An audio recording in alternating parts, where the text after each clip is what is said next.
It's the mark of booty. Shit. Nah. Love the royal priesthood. Mark of Buddha. Sekou the madman. Killer priest. Fourth chambers, full Fuji. This beat sound like something I wear. You dig? Yo, hold on my people, why you walking around like you equal? They wrote you in as 3/5. What we gon' do about this? Talk too much, you end up like Jimi Hendrix in 27 Club. You want that knowledge? Well, I'm the plug. Knowledge itself is the drug, and I keep dropping the nugs. Culture pushing, wisdom spitting, pimping simpletons into listening. Y'all know why you spewing fiction. I can feel the tensions in your intentions. I wonder if that's Johnson heaven. If God is white, why he write that bronze was the sun? They give us reparations, that's when the apocalypse begun. Yeah. Red rhyme, okay. Yeah. Red rhyme, better rhyme. Grab your guns, daughters and sons. Wasn't long ago when they had us hung. Blood on the leaves, frontal crumbled in between. Exhale from my ancestors that prevailed. We inhale, so we inhale, dodging death every day. Just happy I'm here to tell the tale. Meanwhile, y'all with the pigs and them tattletales. I'ma just be a scientist if it all fails. Mixing chemicals like a cocktail. My trees smell like it's from the tropical. So not for sale, never settle. Follow the tears on the trail. Nah. That whole African American thing is to omit, you see, the indigenous black man of this particular land. When we brought the African American term, we cut out all of the Caribbean, all of South America, all of Latin America. And this is another way to reclassify you, you see what I'm saying, outside of power. We got blacks, whites, brown and yellow. We got red, those with dreads found from the ghetto. We got bullet-led and misled, the smile of the devil. On the face of the moon, heart pound like a rebel. Hear the sound on the metal. War in Iraq, 6 feet underground with the shovel. All over the map, the Bible said signs of the time. The Torah says that's your God, not mine. The Holy Quran says it's all Allah's design. The Buddhist says let's meet at the shrine. Thou shalt not eat of the swine. That Jew is the cut, sure as blue as the blood. Killer priests in the temple, Nehru is the love. That's a political move that was put in by the government to break you down to this subclass, you see, and not be a world community. So to call you an African American is to disconnect you from that global community and that great diaspora that we were talking about. So that's a political move. Yes, come on. The average Native American was this brother's complexion at the turn of the century. Now when you say Native American, it's some white person with a feather in his hair.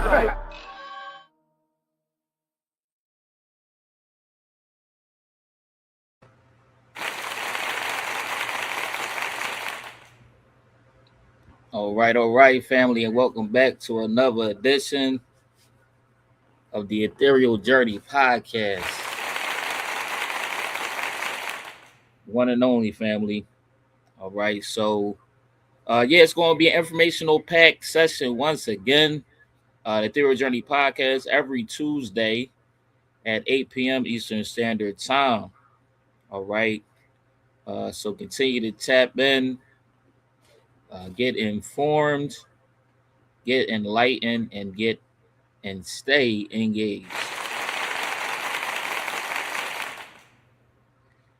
All right, we making some strides, family. Got new graphics popping off.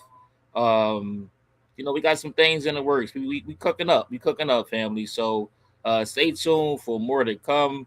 We continue to grow and develop.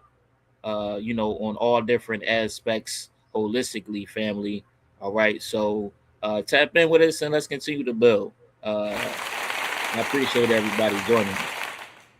All right, I am your co-host and moderator for this evening, Brother Lumumba Uncaged. Of course, I have with me my good brother El Pollinator in the building.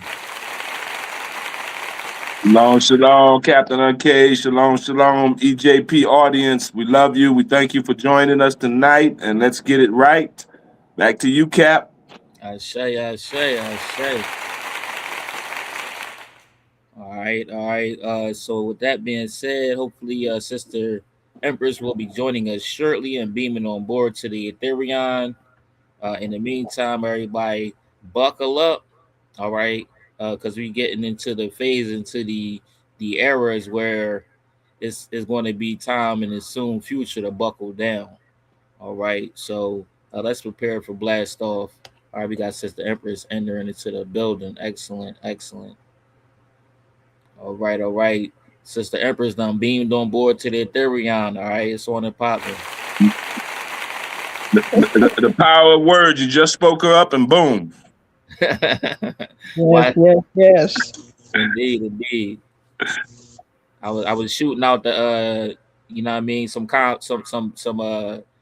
discourse on the comms as well. So, you know, the telecommunicators is popping off, you know what I'm saying, getting the information out there. So we definitely you know, continue to build, family. With that being said, let me come to the Ethereal Journalist for any updates, recent info, etc. before we get ready for the rest of the program, get ready blasting off. Let me come to the Ethereal Journalist for any discourse. I like you to kick it off, Captain Uncaged. I think you know, since you leading the ship, you leading the Ethereal. We like to know what the leader of the Ethereal got to say first tonight. We're gonna give you the mic to say what's right and to rock it right. Okay, okay, all right, yes, sir. No problem, no problem. You know, I ain't gonna reveal too much, you know what I'm saying? I'm gonna let things speak for themselves, but we cooking up, family. We in the kitchen, you know what I'm saying? With the big pot. You know what I mean? With the big pot and a big spoon. All right.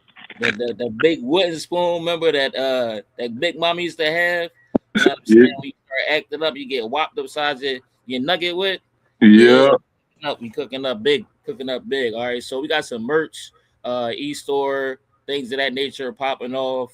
We got some MWM merch that's gonna be upcoming. You know, the e-store is coming very, very soon. Just putting a couple of finishing touches on things. So we're going to get ready to start launching some pre-orders, information such as that, and you know, doing some surveys and things of that nature, seeing how you know, how everyone feels and what they gravitating towards as far as the merch is concerned. So that's going to be one of the ways that you're going to be able to, you know, continue to tap in with us and to support and get some fly ass merch all at the same time. All right, so we got EJP merch popping off, we got MWM merch popping off, and I got, you know, a whole counterculture streetwear merch that's going to be popping off, and you know, looking to shake up the industry as far as consumerism is concerned, you know, and putting an end to you know, mindless consumerism or overconsumption, and you know, being able to make purchases with a purpose, right, and deal with aspects of conscious consumerism. All right, so stay tuned, family, and there's definitely more to come. All right, we cooking and it's hot in the kitchen.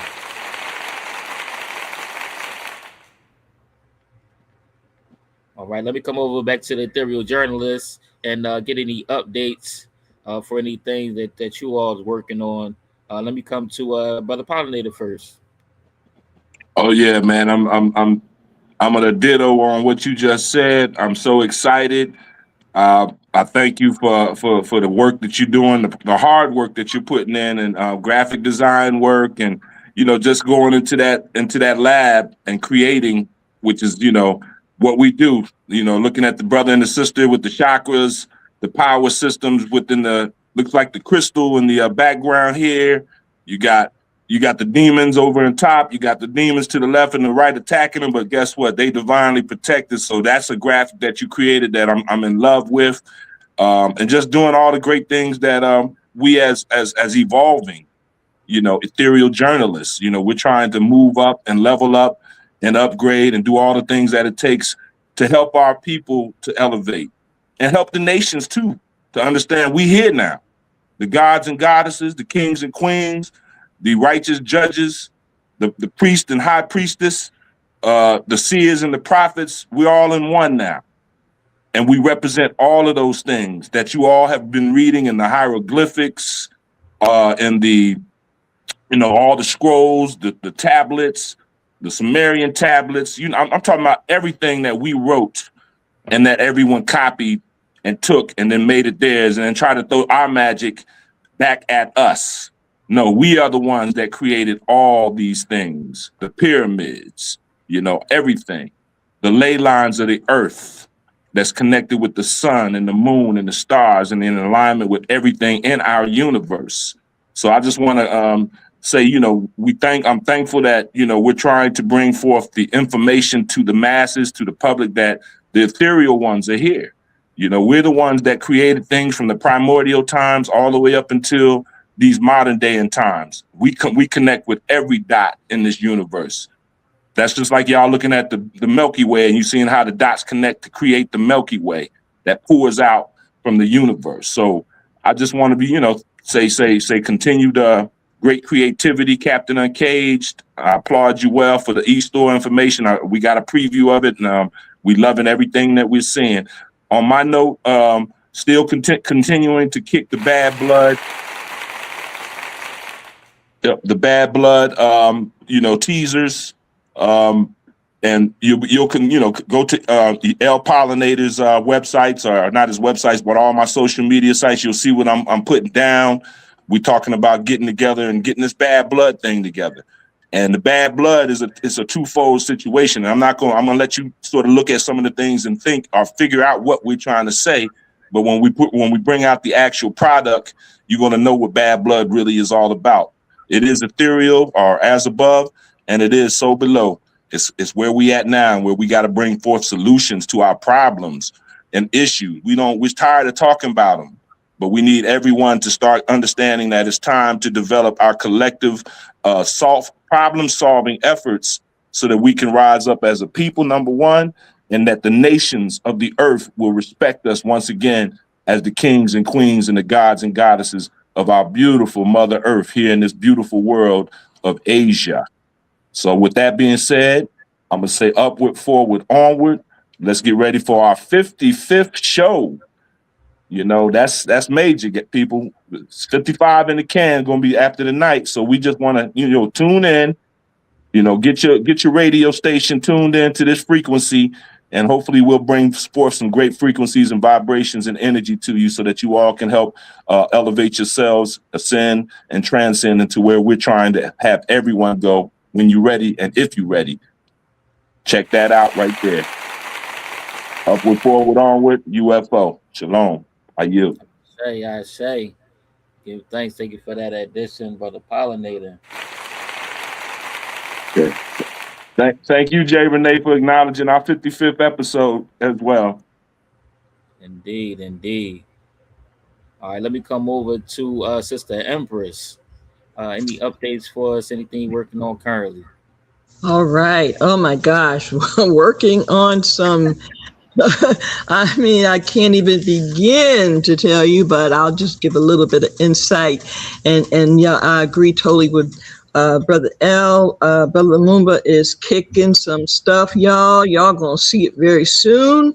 The creativity is really flowing all across the board. So we got some great things coming up, and I'm loving this new ethereal journey. Look up here. Oh my goodness. It reminds me of something I was thinking about for some time ago. And I said, wow, at some point we got to bring it forward. And looking at this tells me the time is now. And that is, family, it is very difficult, at least for some of us, to wear clothing or other kinds of things that look like a rainbow or have rainbow colors in it, kind of. Some of us have avoided some of that, because it just looked like a little weird now to wear certain kind of colors, right? But this new image that Brother Lumumba has put together tells me that we need to go ahead and do this. Take back the rainbow. How about that? Take it back. I say. What gives other people the right to just totally monopolize it? So here we have some imagery, I think, that makes a statement all across the board, right? Take back the rainbow. Let's look at the black, highly melanated chakra take back the rainbow, y'all. Right, so big ups on that one, Brother Lumumba, and also the Merc that's coming. Y'all gonna love it all across the board again. Now on my end, there's a whole bunch of stuff going on, including making sure that we continue to expose, what others have called, and I'm going to agree, the hypocrites. The hypocrites and the fake folk. So there's some things popping up and popping off that's going to really help bring that to the forefront, because we need to clean house a little bit. So as we proceed in rising and evolving, simultaneously, we're going to be doing that too. Now, the other thing I wanted to share with everyone is we're gearing up for our annual Queen Mother Moore weekend. And very soon we're going to do a pre-session just for sisters as a part of our Black Women for R4J repair. And that is, of course, for reparations. So Black Women for Reparations, we got our own cadre as a part of MWM Universal Movements. And we're going to be talking very soon about some of the initiatives that we want to bring forward this year into next year as we get ready for the MWM 30. Black women need to make some very clear kinds of statements and positions about some things. For example, to what extent are we really educating our children, our young adults, about the issues relevant to reparations? And so that's part of our assignment now, to make certain that as mothers, as daughters, as sisters, that we begin to develop materials that will allow our young children, to know about some of what has happened, but to put it in a form that is palatable for them. It's age appropriate, but also, keeping in mind that they need to understand more about what we're talking about when we talk about the issue of justice, the issue of repair, the issues of healing, things of that nature. So again, Black Women for R4J reparations, that will be one of our assignments for the next year. Okay, so that just gives you a little insight into what the Queen Mother Moore weekend is going to look like for this year. Big ups also to Sister J. Renee. You'll be seeing some of her latest production very soon. And one of them includes, of course, information about some of the Black women that we want to start highlighting. And again, we'll be placing into our new National Black Women's Curriculum Initiative. So again, big ups to Sister J. Renee and the great work that the team doing to help us to develop visuals to highlight the women that we know many don't know much about and now will.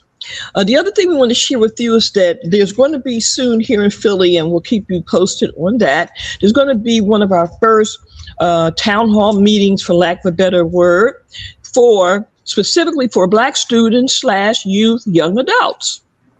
Now, this one will happen in Philly, specifically kind of gearing to Philly, because there are now, the announcement has been made about the 17 schools that will be closed. And so we want to know what the students, what our young adults think about that. All right. And so we're going to do a session with them to talk about that. And what do they feel about school? What are their thoughts about the education or miseducation that they're getting? So this will lend to the further development of our Black student movement society. So this is going to get them up and running. So within the next couple of weeks, you'll hear us talk more about that. The other thing, too, we started today sending out information about what's going to be happening in DC later in September, the end of September and the 1st of October. It's the call to the Universal Black Woman. And that is going to be a part of our commemoration of recognizing the 75th year anniversary of the call to Negro women that was made in 1951 by several incredible Black women. We are going to make certain that folks know more about that and that we advance what they started. So we're going to give you more information about that very soon. And with that, we started sending information out today for the brothers. Because even though those sessions are going to be geared to our women, it's also what we call the National Universal Black Women's Power, in fact, divine power, and progressive political leadership, or leadership period, right? So that's going to be a summit that will accompany a rally. The rally is going to focus on the issues we've been talking about as it pertains to gender-related violations.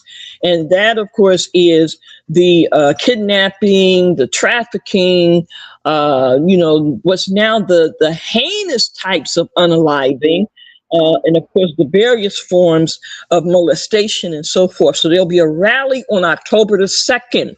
In Washington, D.C.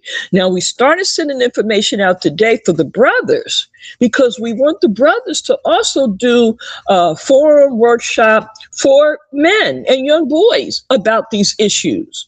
And so we're beginning to now document to a greater extent who we're sending this information out to. So let me just share with you that so far, after sending the information out to 25 Black men that I know personally today, I asked in the message that they respond by putting yes, meaning, will you stand with us? And I asked them, if so, put in yes. And if you want more information, I gave them who to contact for that, Brother Moomba, myself, etc. Well, I got one yes back. So just want folks to know that it's very interesting, and I made it very brief. I said very briefly that many, stand up and do things as it pertains to people thousands of miles away. But what are we going to do about the missing Black women and girls, et cetera, here in our communities? It was very brief. And it said, will you stand with us? I gave the date. And then it said, if you want to make the pledge to do so, text back yes. I got one back so far out of 25. So, and so I'm keeping record, y'all, of who is getting this information. And I've told folks before, later on, we're going to provide who we sent it to and who responded. Because there has to be levels of accountability. You can't be talking all this stuff about how much you love Black people and not understand the necessity of brothers to now be more proactive in assisting us to address this issue. So is going down, y'all. All right. So that just gives you some of the updates on my end, family. One last thing. Very soon, we'll be putting the call out again to Black students, young adults, and so forth. I think the ages starts like at the high school level through college and so forth. And it's specifically dealing with getting a cadre that will assist us in designing new logos, T-shirts, but we also are interested in making certain that we have input in some of the educational components that we're going to be putting out. For example, we have 30 Sister Saints that we'll be talking more about. We need information representing those 30 Sister Saints. So we're going to need like Illustrator and things of that nature, because we want to make sure we have visuals that will match the information that we circulate. So again, we want some of our young folks, some of our young artists, be it graphic, be it fine art, what have you, to assist in those ways to develop a line of T-shirts in particular, or sweatshirts or whatever, because this is going to go into next year. But we want to highlight some of our Black youth, some of the ones that we know are, in designs or, fashion or whatever. We want to highlight them So we'll be giving you more information about that as well.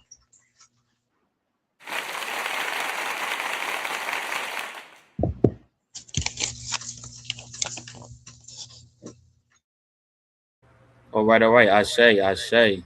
Thank you for that addition, Sister Empress. All right, and the great information. With that being said, shout out to all those tapping in, those on Facebook Live. Just got that back up and running, and those on YouTube Live, those who will tap in presently, and those who will tap in the future. All right. With that being said, shout out to Sister J. Renee, Sister Mary, Sister Baker. All right. Let me see. We got anybody else tapped in? All right. Give thanks. Give thanks. Much appreciated. Thank you for joining us. Yeah, Baba Moses. All right. All right. Shout out to the EJP family. All right. So yeah, we're gonna keep it moving. We're gonna keep building. Like I said, we cooking up, family. We cooking up. All right. So get the plates ready. We're gonna be serving up soon. All right. With that being said, let me go ahead and share my screen real quick, and let me get out the way some quick housekeeping. All right. Make sure I get that out the way at the top, because they be trying to censor us, family. So they make sure cross the T's and dot the I's and all of that good stuff.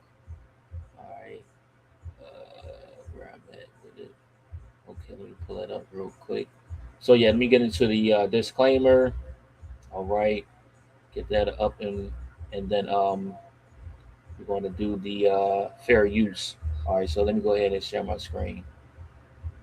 Okay, quick screen share, and we're not knocking out this housekeeping. All right, here we go. All right, that should be popping up shortly. And okay, that should be good.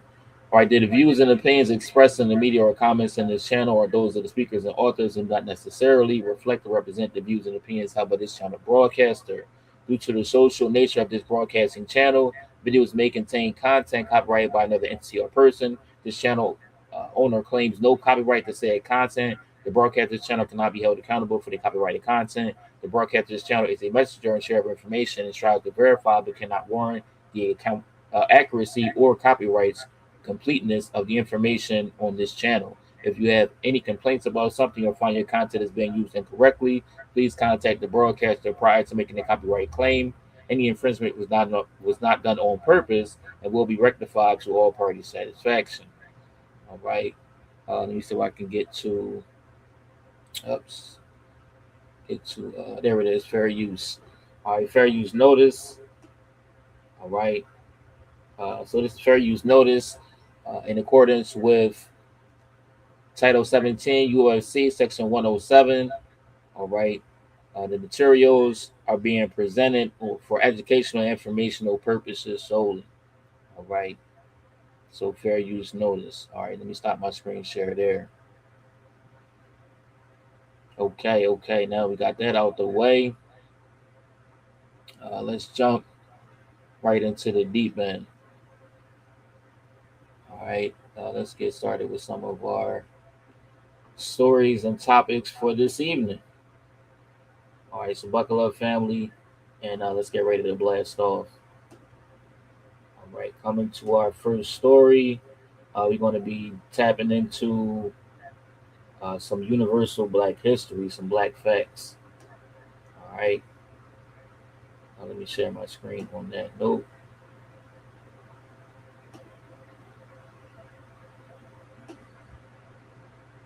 Okay, let me share my screen. Okay, should be good. All right, so we're going to be learning about first Black doctor.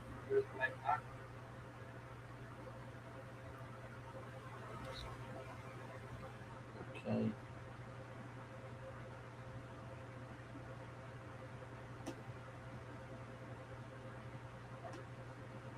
doctor. He was rejected from every American college. So he sailed across the ocean and became America's first black doctor. His name was James McCune Smith. Born into the crushing reality of 1813 New York City, Smith was the son of a self-emancipated woman who understood that in a world of chains, the mind must be free. According to records from the African Free School in Manhattan, Smith was a prodigy, a student whose intellect outpaced his peers regardless of race. But when he reached the age to enter medical school, he encountered a wall of white supremacy that seemed impenetrable. Every medical college in the United States, from Columbia to Geneva Medical College, rejected his application based solely on the color of his skin. Refusing to be defined by prejudice, Smith did the unthinkable. He raised the funds to sail across the Atlantic to Scotland. According to the official matriculation files of the University of Glasgow, James McCune Smith arrived in 1832. He didn't just survive in that rigorous a year of training. Smith stayed for 5. He earned a bachelor's, a master's, and in 1837, his medical degree. When James McCune Smith returned to New York, he didn't just return as a physician. He returned as a direct threat to the intellectual foundation of slavery. In 1838, he opened the first black-owned pharmacy in the United States at 55 West Broadway. It was a clean, professional space that served both black and white patients, a radical act of integration in a segregated city. But Smith's true battlefield was the realm of scientific racism. In the 1840s, a dangerous pseudoscience called phrenology was being used to argue that black people were biologically inferior. Simultaneously, the 1840 U.S. Census was released, claiming that free black people in the North were 10 times more likely to be insane or idiotic than those enslaved in the South. Pro-slavery politicians used this data to argue that freedom was literally making black people crazy. According to research published in the Journal of the National Medical Association, Smith used his medical training to conduct a forensic audit of that census. He exposed the fact that the government had counted white patients in northern mental hospitals as black to skew the results. He published his findings in a series of scathing papers, with proving that the census was a fraudulent document designed to uphold human bondage. He was the first African American to publish in a peer-reviewed medical journal, and he used that platform to dismantle the lies of the state. His influence extended far beyond the clinic. He was a close confidant and ghostwriter for Frederick Douglass. In the pages of the North Star, Douglass famously referred to Smith as the most learned man of color in the country. Together, they didn't just talk about freedom, they plotted it. Smith co-founded the Radical Abolitionist Party, arguing that the Constitution was inherently an anti-slavery document. He was a member of the Committee of 13, a group that physically protected fugitive slaves from kidnappers on the streets of New York. So why was he erased? After his death in 1865, the narrative of the first was often shifted to others who were more palatable to the white establishment. But the archives do not lie. James McCune Smith was a man who understood that truth is the only cure for the sickness of racism. He was a healer who treated the wounds of the body while fighting to amputate the cancer of slavery from the American spirit. We have to ask ourselves, why are we still fighting the same pseudoscience and rigged statistics today? If a man in 1837 could debunk a national conspiracy with nothing but a pen and a medical degree, why are we still letting the algorithms and the experts define our worth in 2026? I want you to head to the comments. Tell me the truth. Do you think our history books forget people like Smith by accident?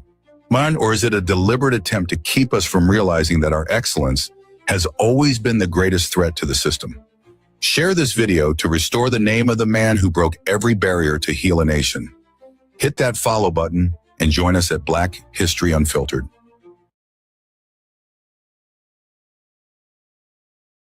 Yes, indeed. All right, all right. And shout out to the ancestor. Triple salute to our ancestor James McCune Smith. All right, Black excellence. All right. The truth is our. That being said, let me bring it to the ethereal journalist. Any additions on this before we continue?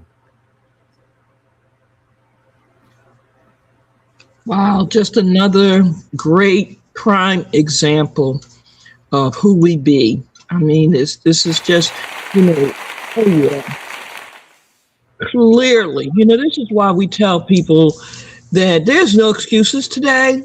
It really isn't. I mean, I know we've been through a lot, we're going through a lot, but to hear what our people were able to do, going through all of what they was going through too, no, no. Let us move forward in the kind of exemplary manner that had been shown to us. We must do this now. I yield. I say, absolutely. Yes, indeed, family. With that being said, let me bring it over to Brother Pollinator. Yes, sir. Triple salutes goes to ancestor James Smith as the first, African born, not African born, but first African so-called American doctor that had to go to Europe, had to go back overseas in order to get his degrees, because at that time, of course, the mid 1800s, around that time, it was hard for somebody to go to the big schools up in New York City, even for, of course, the free blacks that were, able to potentially go into these universities and these places, but were, denied access because of the color of their skin, which is amazing to me, because Europe already knew that we were the ones that civilized them in Europe, and they knew who we were prior to, and helped them create those same universities in Europe. And then they come to America and they would try to, keep the ones that created the universities and help them get the understandings of all of the great things that we had created back in that time, from learning what, or going to the schools that we helped teach them to build.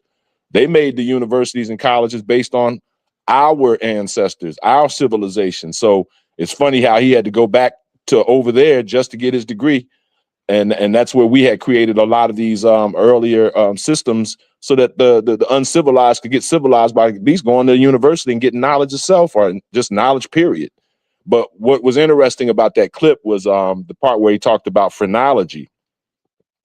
That was interesting to me because, I don't know if anybody remembers in the movie Django Unchained with Jamie Foxx, during that scene where Leonardo DiCaprio took the skull of a black formerly deceased member, and said, this man, his brain, based on their phrenology studies, is much more inferior to our brains. And then that's when he hit the skull and cracked it open and took a piece of it and said, because of this one little piece of the brain, like near the back of the cortex area, was the reason why we had subservient genes within our DNA, or within our brain structure. And that's the reason why we were easily to be, mastered and put into slavery. So I thought it was interesting that he was, yeah. I thought it was interesting that he was part of that whole, discounting and dispelling their doctrine, or their indoctrination of phrenology at that time, because he was willing and able to do it, because he went to those schools and learned how to become a doctor. So he's legitimate. And so I appreciate him for doing that as well. So with that being said, major big ups, as well as triple salute to ancestor James Smith. I yield.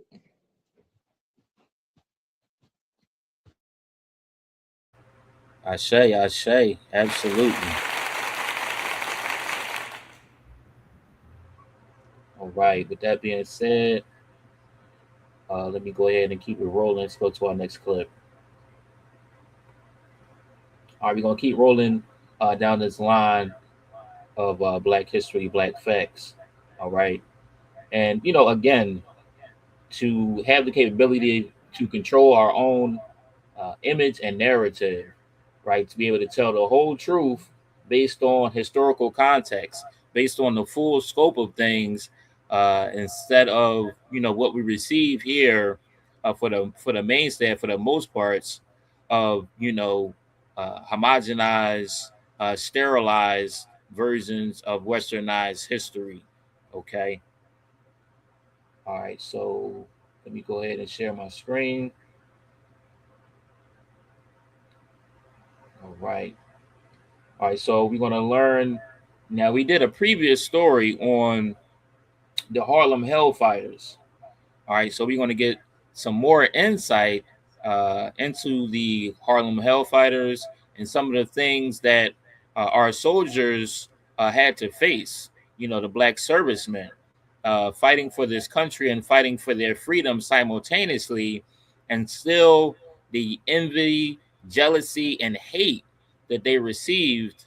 Not, you know, not even speaking on the quote unquote supposed enemy, but from their own nation. All right, let's dig in. In day 3,000 of what I'm sure is a million other things that I did not learn in school, what do you mean the United States government deliberately set out to sabotage Black troops during World War I in France? Let's talk about the Leonard memo. My OG followers already know. If you see me looking down, I'm looking at my notes. If you're not following the Black Death Society, please make sure to do so. This is a space in which pop culture money and real life meet. The Leonard memo was drafted by this man, and he is, or was, Colonel Alan J. Leonard, who was actually a French colonel who worked on behalf of the Americans. When Black troops arrived in France during World War I, specifically those troops from the 369th Regiment, those brothers started kicking butt and taking names almost immediately. Because of their heroics, they started getting praise from the French government in the press as well as the American press almost immediately. Now, you know, the United States could not have any of this because our government was still very much so operating under segregation practices. So what did they do? They had Colonel Leonard draft a secret memo, and literally the title of the memo is Secret Information Concerning Black American Troops. And this is what it said. Memo went into great detail describing Black troops as inferior, dangerous, as well as encouraging French troops to not treat them as their equal, to not eat with them, to not shake their hand, to not visit with them, to give them high praise for any of their efforts at all.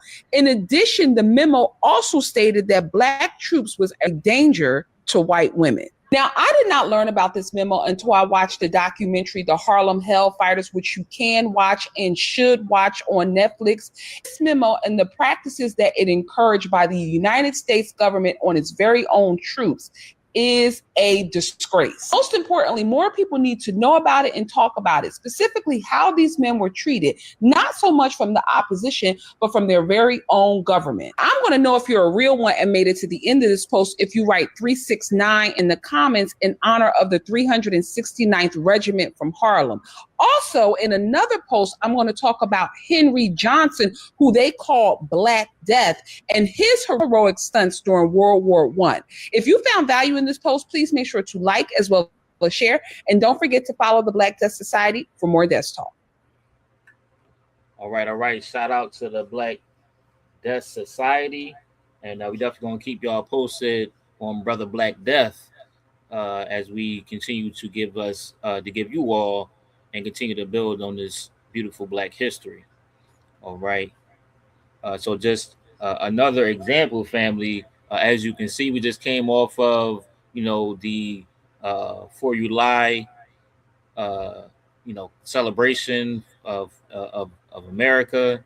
I heard it also referred to as the farce of July celebration as well. So, I think I might incorporate that into my lexicon as well. All right. But just showing the sheer hypocrisy, family, that this country was founded and built upon. All right. So just other examples of what true real history is, and the fight that our soldiers had to fight along with actually fighting the quote unquote enemy.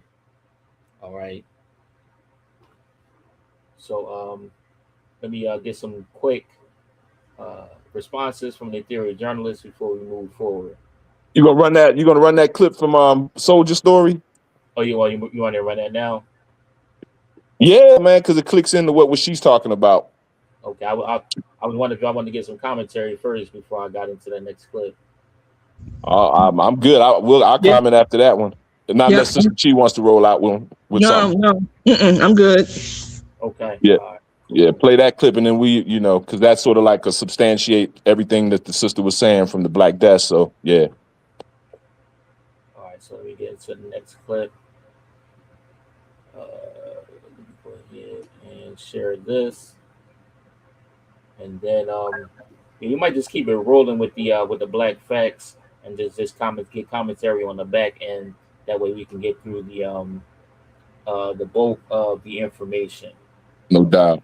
Let me share my screen here. Oh yeah, and some folks is already picking up on some of the symbolism, some of the uh, frequencies, you know, that was going on with the numerology there. So yes, indeed. Shout out to Sister Shirley Baker, picking up what we was putting down. All right, some things, you know, is on the conscious level, family, and then some things on the subconscious. All right. So we want to make sure we hitting folks on all angles. All right, let me get to this next clip. All right, now this is a movie clip. All right, and just to kind of give a context from a theatrical standpoint on, you know, some of the battles again that the black soldiers were facing, both internally and externally. All right, so let's get into it.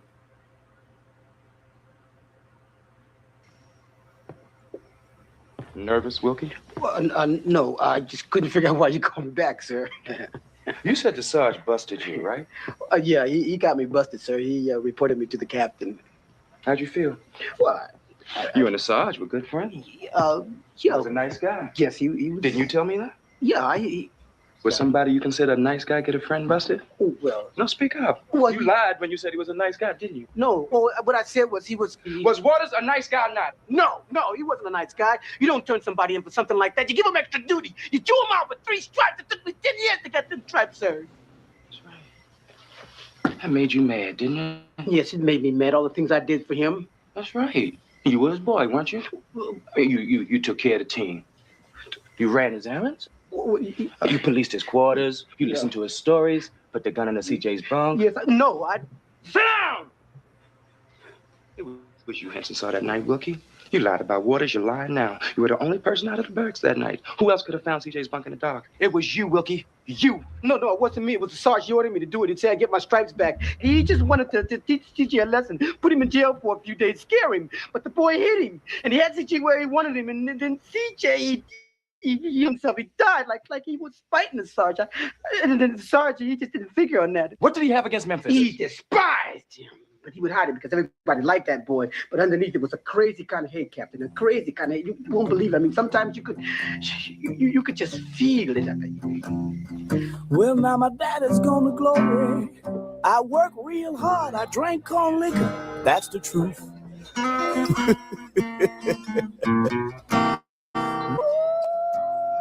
He's the kind of boy seems innocent, Boogie. Got everybody on the post thinking he's a strong black buck.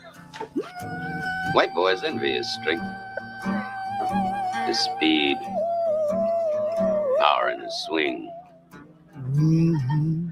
And this colored champion lets those same white boys call him Shine or Sambo. Whoa, Lord. He just smiles. Dream about the time when I was a little boy. Can't talk. The night would get blue. Can barely read or write his own name.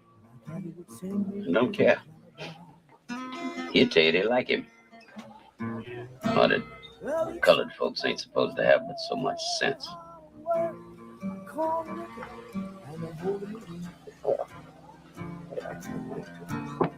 Yes, he would. You know the damage one ignorant Negro can do.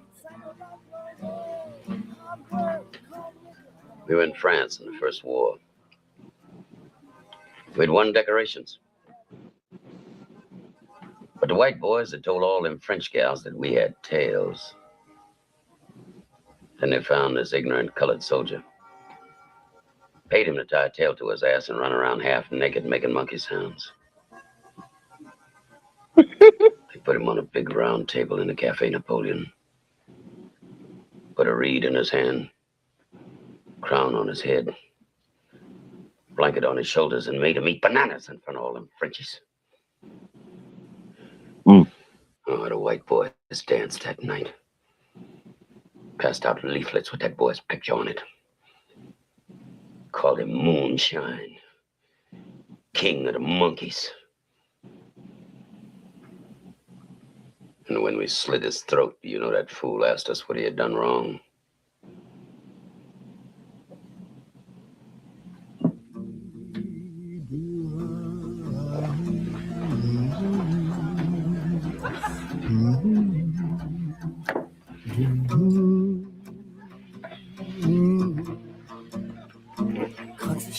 My daddy told me we got to turn our backs on this kind, Wilkie. Close our ranks to the chitlins, collard greens, cornbread style. We are men, soldiers.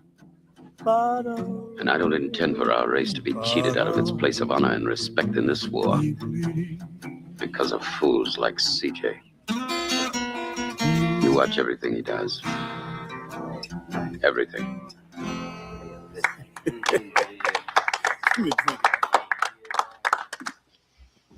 And I watched him. But Waters couldn't wait. He wouldn't talk about nothing else. It was CJ this, CJ all the time. Why didn't he pick on Peterson? They had the fight. He liked Peterson. Pete fought back. Sarge admired that. He was planning to promote Pete. You imagine that? He thought Peterson would make a fine soldier.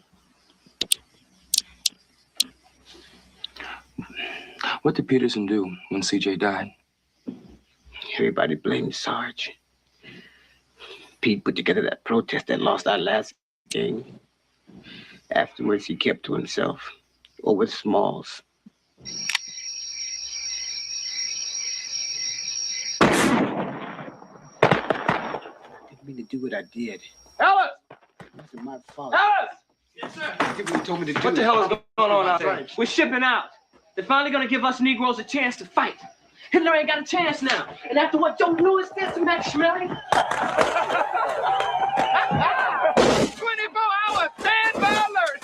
It's the invasion of Europe, boys. Look out! Hitler, the niggas is coming to get your ass through the fall. We gonna goose the goose step, Dad. We gonna turn them Nazis around, sir. Yeah, you teach them a thing or two about them shots.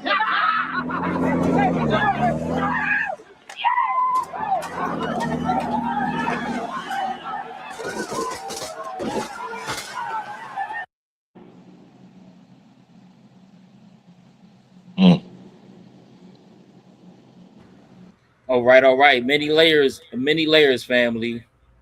Woo. All right. So internal battles and struggles amongst the servicemen, North versus South, the educated versus the uneducated. Then we had the fight with the United States government, as well, with the propaganda against us, in these foreign lands, as well as fighting the, quote unquote enemies, also were oppressed Native individuals in some cases. And then coming back from serving and fighting, some dying, being maimed and injured, having to fight again to get the benefits that they worked for, earned, and rightfully deserved. All right, let me come back to the ethereal journalist for some additions on this. And the 300 and the 369 Harlem Hellraisers. Go ahead, Al. Yeah, thank you, Sister Chi. I mean, first of all, I want to give a shout out to y'all saw Mary, the owner of the bar, and that was Patti LaBelle, aka the baddest singer from Philadelphia ever in my eyes. She was playing Mary, and I think there was one scene in the movie where her and CJ, they did their little juke joint jam and had everybody up in there rocking and rolling. So if you ever get a chance to see that movie, if you have never seen that movie before, It is deep. We just showed you maybe about a 5-minute clip of that movie, but that whole movie showed a lot of things that even to this day still exist, not only within the military, but in the mindsets of the people that want us to be patriots and be rah, rah, rah when it comes to 4th of July, Memorial Day, and Veterans Day, when we're still fighting the same battles that, you know, they were fighting during World War II as well as World War I. So I love that movie because even when they were in France, like the sister before in the first clip was saying that there was propaganda that preceded the black soldiers coming over there, stating to the Frenchies that, you know, don't mess with them. They're weird. They're not our people. They're fighting in our army, but we don't acknowledge them as real soldiers. So just don't pay them any attention. So to the point where one soldier, like it said in the movie, you know, was called Moonshine King of the Monkey because he sort of substantiated that propaganda that black men had tails or black people had, you know, tails like monkeys. Of course, they put a reed in his mouth and made him eat bananas and threw a cape over him and called him King, you know, Moonshine King of the Monkeys. And really back in those times, because I remember my grandfather talking to me about, because my great grandfather, he fought in World War I. He would tell us that, yeah, they were thinking that we were from Africa for real. You know, that we had tails like monkeys and all kinds of foolishness. But I thank the Most High that even after the government was trying to undermine our identity in front of another nation of people that we were over there fighting for was a bad situation. And it still goes on to this day, sadly but speakingly. And in that scene, like you were saying, Captain Uncaged, there was a lot of things that you could sort of break that whole thing down and you can go in many different directions. One of the things I wanted to point out concerning the actual clip was that, you know, even though CJ Memphis was a country boy from Mississippi, drunk corn liquor, cornbread, collard green style, like Sarge was telling, he was a good-hearted man, and he was just trying to do what everybody else was at that time, was to substantiate our claims that we could fight for America and we could go to war, and you should treat us the same as first-class citizens that fight for our country versus second-class citizens when we come back and don't get the same benefits that was given to all the other nations of people that fought in that war that were not melanated or carbonated.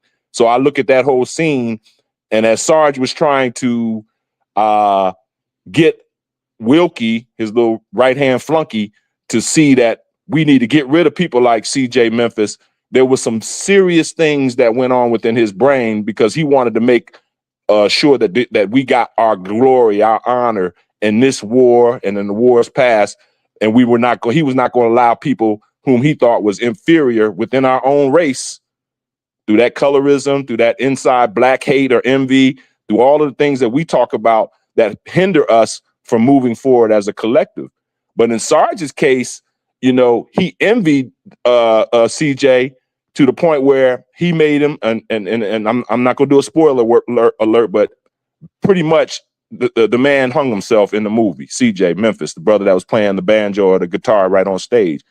But here's what I'm going to say, and I'm going to let Sister Chi come in and comment after that. The problem with us, even to this day, is that if you operate in hate, jealousy, or envy, you're no different than the people that do that to us. That's why I say niggas, Nikkas, come in all shapes, sizes, colors, nationalities, races, and creeds, because we can hate our own people just like a white person, a white nigga can hate us, because they're operating in a very low vibration of hate, jealousy, and envy. And in this case, it was internal hate amongst one segment of our society versus another segment of our black society. And in that case, I hate to say this, but you can always spot jealousy. Jealousy is an easy emotion to, you know, break down, and you can almost discern and get an intuition that, yeah, that person's operating out of jealousy. Hate is the same way. You can identify that. Both of those are very uncloaked. But that envy thing, that demon is cloaked. And when that demon comes out amongst our own people, that we still today have people that operate in those low vibration, low frequencies, envy, ultimate outcome or end game is pretty much, how can I get this man up out of here? How can I lead this person to the slaughter? And that has happened to so many of our leaders throughout our history, even in recent times, and we could say Malcolm X, we could say Martin Luther King, we could say ancestor Khalid Muhammad.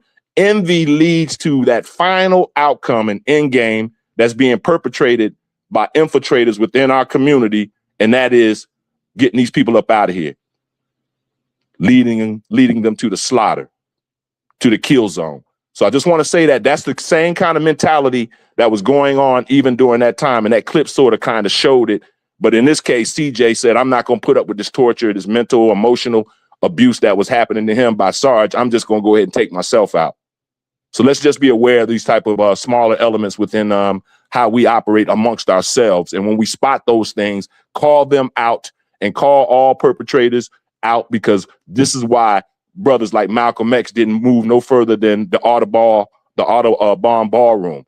Martin Luther King didn't move no further than the Lorraine Motel. So that's what I just wanted to say, and I'm going to yield back to you, Captain Uncaged, and Sister Empress Chi. I yield. All right. Thanks for that addition, Brother Pollinator. Let me send it over to Sister Empress. All right. Well, I'm going to share a couple of things that I want people to take note of, because Elle hit on particularly in the last portion, he hit on something that is actually happening almost as we speak. And that is, this thing of envy. I've seen it up close and personal in developing the first global movement for women and girls of African descent. I had no idea what that would entail in the kind of hatred that it would produce. But again, E is right on point. When you talk about envy, that's a whole different kind of monster. We're very familiar with hatred and treason and betrayals and things of that nature. But I don't believe we really are clear about how envy operates. So thank you for that, Elle, because that really touched home, because I experienced that in very recent time. And right now, one of our sisters is under attack. Sister, well, I won't go into details just yet because she hasn't given me permission to do so, but it's someone that is very, very involved in the movement, who has just come under recent attack. And when you see it, you will recognize it not just, again, the hatred, but the envy. And again, we just saw it today. And by the way, Chairman Fred Hampton Jr. did, in fact, go to court today. So I'm waiting for the report. I can't give you information just yet because I have to still confirm a few things. But he did go to court today. And that, too, is envy. What happened with him. So Elle, thank you again for that, because you hit it right on the nose. Now, to connect it in a different way with the clip and the issue of veterans, Black veterans. So in a few weeks, we will observe the unaliving of a young 19-year-old sister. Now, we've had her father on our New Day broadcast over the past 10 years, on and off, but pretty regularly, particularly around the time of her unaliving. I want you all to Google this name when you get the opportunity. Private First Class, Lavina Johnson. Again, you don't have to put in necessarily private first class. If you just put in Lavina Johnson, it'll pop up quite a lot. Lavina is Lavena, capital L-A, capital V-E-N-A, Johnson. Lavina Johnson joined the Army at the age of 19, coming out of high school. She decided her father was a veteran, and she decided that she wanted to, also go to into the armed forces. And she felt that this was a way to make certain that her parents didn't have to, not that they were concerned about her going to college, but she figured that this would be, again, a good way for that thing to be alleviated. Excuse me. So she joined the Army, and she was deported over to Iraq. At the age of 19, after several experiences that were racially involved or racially connected. The family is notified in 2005 on July the 19th, I believe it is, 19th or 17th. I'll get the correct date for you in a few moments. The family was notified that their daughter had allegedly committed suicide. Now, again, yes. Okay. I mean, there's a bunch of information online about this family. And I talked to one of the investigative persons who was also a lawyer. When he found out about it, he was so outraged that he did his own independent investigation. And he was also a lawyer. And what he came up with is unbelievable. But when they shipped the body home, her father's a doctor, Dr. Johnson. And he decided that they would do an independent autopsy because he said he knew there was no way that his daughter committed suicide. He knew this. And so they did an independent autopsy, just like Sister Tawanda. And family, let me just share with you briefly what some of the findings were from the independent autopsy. Okay, give me one moment. I had it and it just disappeared real quick. Okay. The autopsy report. Certain language is going to be flagged. So. Okay. All right. No, this should be okay. The autopsy report and photographs revealed Johnson had a broken nose, black eye, loose teeth, burns from a corrosive chemical on her genitals, and a gunshot wound to the mouth that seemed inconsistent with the unaliving. And to go further, because again, I've had ongoing communications with her father. I forget which hand, but the bullet went into, I believe it was her right somewhere. Anyway, she's the opposite. In other words, whatever it was going on, whatever they said was the right hand, she was the opposite hand. Okay. So, and that was in talking with her father. Again, when we bring you information, I just wanted you to kind of see what they said on, in Wikipedia and articles and so forth. But I talked with her father directly, and we've had ongoing conversations because this is, the family wants justice. They still want justice.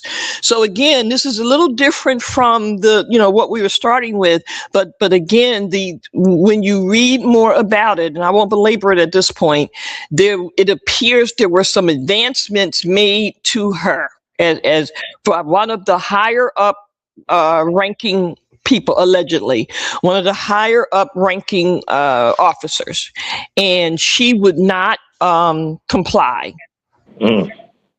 And so they try to make it look like a sui. Right. Okay. And so again, 19 years of age. So, and I'm saying again, I'm sure most never heard this story. I mean, but this just again points out how when it comes to our women and girls in whatever arena you're talking about, it's going to always be lessened. It's going to always be marginalized. Okay. So again, I just wanted to share that with you because it's still an ongoing situation. The family is still, and believe me, over the years, I know the toll that it has taken on the family, because Dr. Johnson was like, 10 years when I first met him, he was on fire, to really find out what happened. And then in more recent years, I think he had a stroke or something. But anyway, in later years, a few later years, you could tell that it had really affected his health. Okay, so that's my input on that particular topic. All right, family. So, the situation definitely is of an onion type. very much layered. And so, just implore you all to continue to do your due diligence and research, and just to develop further understandings, overstandings, and outer standings about what is going on, what has happened to our people, and some of the atrocities that we have gone through. Okay, in many different facets. All right, so this is just one angle that we're coming from, dealing with the selective service or the military services with our people. All right, presently and historically. Okay, so again, family, that's why this episode, this 55th episode, is entitled Attack on All Fronts. All right, because we've been facing attack on all fronts and constant bombardments for at least the past 250 years, but in all actuality, for the past 400 plus years. Okay, since we've been dealing with aspects of colonialization. Okay. All right, family. So swivel. yes, indeed. Yes, indeed. So it's entitled 360, 365, 369. All right. So that numerology is in representation of the 360 degrees that we're being attacked from. All right. So we got to keep our head on the swivel because we're getting attacked on all angles. 365 is every day of the year. All right. So we cannot let up as far as, being making sure that we're vigilant, family, and that we're staying well informed, well educated, all right, and continuing to stay engaged, all right. And of course, 369 is dealing with some divine frequencies and vibrations that we have to stay on as far as being divinely aligned, so we can make sure that we are spiritually protected, all right. Beautiful, beautiful. So with that being said, we are going to get to our next clip.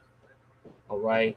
And I'm going to see in the interim if I can put some of that information in the chat so folks can follow up and, make sure individuals are doing their own independent research and due diligence and understanding more what's happened to our people and where we're at and why we're there. Okay. I want to touch base really quickly on that last clip as well, and dealing with, some of our folks are, paid off. They're willing to sacrifice themselves and their souls. This is another layer of it, beyond the envy or the jealousy or the hatred, but getting into the aspects of, how are we dealing with aspects of accountability for those of us who don't have any integrity, right? Who would rather get a couple of shillings to shuck and jive and to help to demise and dehumanize our people, to further the justification of our elimination. All right, that's the issue that has to be looked at and addressed as well. Okay. All right, family. So with that being said, let me come to our next real quick, Captain Cage. I don't forgot the name. See, when we talk about 369, which is I think Sister Shirley Baker put that in there. It was attributed to Nikola Tesla, who actually is the name that Elon Musk named after his company, Tesla. There was the brother. I was trying to figure out what his name was. That he actually, Nikola Tesla, actually got most of the principles of the 369 theory from. I can't think of his name. You might not remember it off the top of your head right now, neither, or maybe Sister Chi does. But I want people to know that even in those instances where they try to claim that 369 was what they did and what they founded or that created or whatever, that came from a brother that was during that time Tesla was trying to study that whole 369 theory. So I just wanted to find out if you remember the name or not. I think it was a Robert somebody Gilliam something. I can't remember it off the top of my head. But we did a piece on him and you put it up, the wiki on him. Yeah, we did. You put the wiki up on him. So I don't want people to think that 369 is just attributed to Nikola Tesla at all. It came from a brother who actually was on an ethereal level during the time he walked the face of the earth, and he's now an ancestor. And it was stolen, that whole concept, insight, and things like that he created, that was stolen from him as well. So I don't want to belabor it though, but I just wanted to make sure people understand, when you start looking up 369, don't just attribute it to Nikola Tesla. There was a brother that he actually, pretty much got the information from and took it and ran with it. And the government ended up icing him behind that stuff too, by the way. Anyways, I yield. Indeed. All right. Thank you for that addition, Brother Polly. I'll see if I can pull that information as well. All right. Trying to make myself a note so I can make sure I remember. Okay, family. Are we going to keep it rolling? Okay. And let me come to our next clip. Let me go ahead and share my screen. All right. Now, this is getting into the aspects of indoctrination. Okay. That the process of indoctrination that the government has developed, all right, along with the major power players, the money men and the major corporations that really rule the nation. Okay, so this is getting into the institutionalized indoctrination within the miseducation system. Okay, so let's take a look. Check this out. You're saying they're brainwashing. Okay, you're saying these people that are experts in brainwashing is using the Department of Education to brainwash our children. Yes. What are they after? Why are they doing it? Well, if you want to move a country from a free individualistic economy, which we have. Yes, or had. Or had, okay. To a planned economy, you have to do it through the schools. You have to dumb down and brainwash, change the attitudes and values. You have to completely, social engineering has to go on constantly. And many teachers know what I'm talking about. And people are going to say, well, when did this start? And who on earth ever did this? Why would a plan like that be allowed to be carried out? That's right. Well, then you have to go back to 1934, which I will do, and we have to go to the three-pronged fork, okay? So I do think that the watershed year, although you can go back to the early part of the century when the Rockefeller Foundation and the Carnegie Corporation were deeply involved in education. And that it was decided then that Carnegie would deal with the international part and Rockefeller domestic. They commissioned the American Historical Association to put together a study of the social studies. And they came up with lots of volumes, but I have one little volume, Conclusions and Recommendations for the Social Studies. And basically that little one is an original book. I wish I'd brought it with me. Too bad. But I don't even dare let it out of the house. It's so important. It called for changing the United States through the schools from a free individualistic economy to a socialist, collectivized, planned economy in the New World Order. It says that in the book? Yes. And that book was written when? In 1934. By who? It was the Carnegie Corporation paid for it. The American Historical Association put it together. And can people get that book in the library? No, they can't. They were very instrumental in getting the Elementary and Secondary Education Act passed, which, as I said before, changed education from knowledge, content-based, academic, to performance-based behavior. And from that time on, because that was necessary for what we're looking at now with school to work agenda is the planned economy is performance-based. So they're training workers. They're training not thinkers, not leaders. Exactly. At that time, you had a general, Buck Chisholm, a Canadian general psychiatrist, who was a very close friend of Alger Hiss's. And he gave a speech in 1945 to the World Health Organization, which basically recommended getting rid of the conscience. Wow. Yes. Wow. And he said we would do it through the schools. We would retrain the teachers to be little psychiatrists. He said it is an international system they're looking at. They're going to change the behavior of the children. They're going to change the teachers' training. They're going to do everything. He told them everything. And they didn't believe him? No, they just, well, you know what goes on.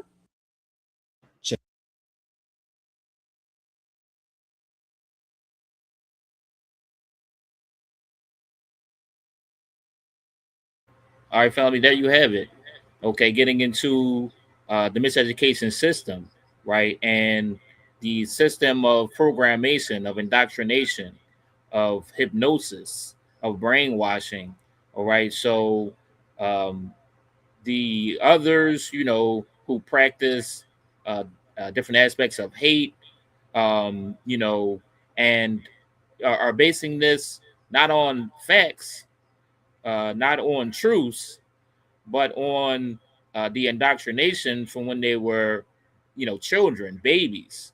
Okay, so when you see the examples you see today, know that these things are taught, they're ingrained, they're embedded into people's consciousness and subconsciousness, and this is repeated on a daily basis through the school system, through the quote unquote educational systems or miseducational systems, where they are training people to be robotic, people to be good workers, right? And for people to be followers, to make sure they're executing what their program is, as opposed to getting into aspects of critical and analytical thinking, right? So people are just regurgitating the same type of verbiage that they have been programmed with.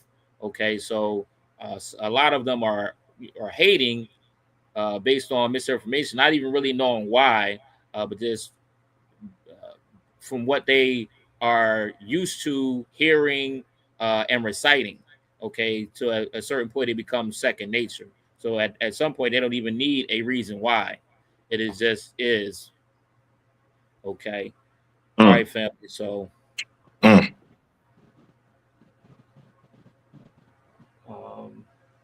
not sure if I want to add on that. I'm gonna kind of pick up the pace a little bit. Well, no, I just wanted to say that, just to, while we're on this quick topic, just hit it and quit it real quick. Our first level of schooling is called what? Kindergarten, right? That's a German word that means children's garden, for those who don't understand the derivative or where that name came from. In other words, you got to start somewhere with the planting of a seed, whether it's through the academic or educational system at the very earliest stage, the children's garden. And you got to cultivate that garden, plant or water that garden with whatever indoctrination you're going to put into that kindergarten or that children's garden. And that's what the American system of education decided to take a German name and put it in there, because there's a lot of meaning and there's a lot of intention, be it wicked, indifferent, or good, behind what they put the word kindergarten in the American system of education, which is the beginning of your child's education. Children's garden. They're planting seeds, and they're bearing a certain harvest, or they're trying to get from the root to the fruit a certain kind of programmed, coded, algorithmed, and just brainwashed individual. You could just see that just by that one word. So that's all I wanted to input while we were still on that quick topic. I yield. Yes, indeed. Yes, indeed. Absolutely. So the only thing that I'm going to add is that particular type of information has been around for quite a while. And so I'm glad that now, we're able to even disseminate it even further and more. But I want to also say this, that again, I know personally that information or that type of information has been circulated for at least 25 years, at least 25 to 30 years. Now, with that said, the mere fact that we now have all these folks in our communities that are educators, either master's degrees, bachelor, some PhD, and even if not specifically in education, still they have an area that they have some proficiency in, but yet in our communities, there's little to no effort to make certain that we develop the mechanism to educate our children. So my point is, there has to now be a closer look at responsibility and accountability, because people have known some of this information, and I'm not talking about the masses. So don't get me wrong, I'm not talking about the masses. I've been in enough circles and within enough different kinds of, things that I've seen and heard different conversations, attended different kind of meetings, conferences, and so forth. And even when you listen to some of the people that we've played, like Dr. Barbara Sizemore, and that's at least 40 years, I think. You listen to Dr. Amos Wilson. So I'm saying they even talked about it in their books and in their lectures and so forth about our children and how, what was going on with their miseducation.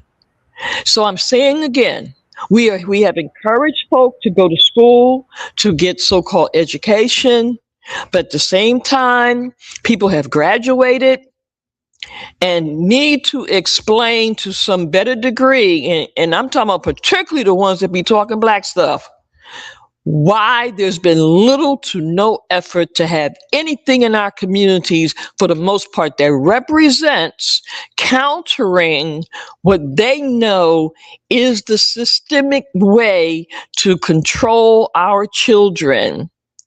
And when they do a little something, why is it still connected to the system? Ashe. All right, family.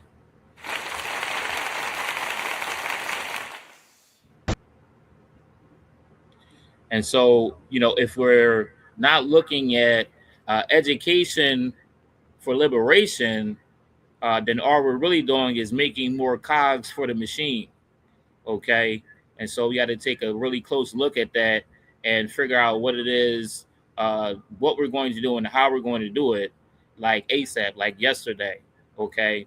And this further development. All right. So we don't have more educated fools. All right. All right, family. And again, if you tap in with us for our Black Poli Sci 101 classes, these are some of the things that we have been discussing and continue to discuss and build upon. All right. So it's important to talk the talk, not only, but also to walk the walk. All right, family. So let's get busy. All right, let's build.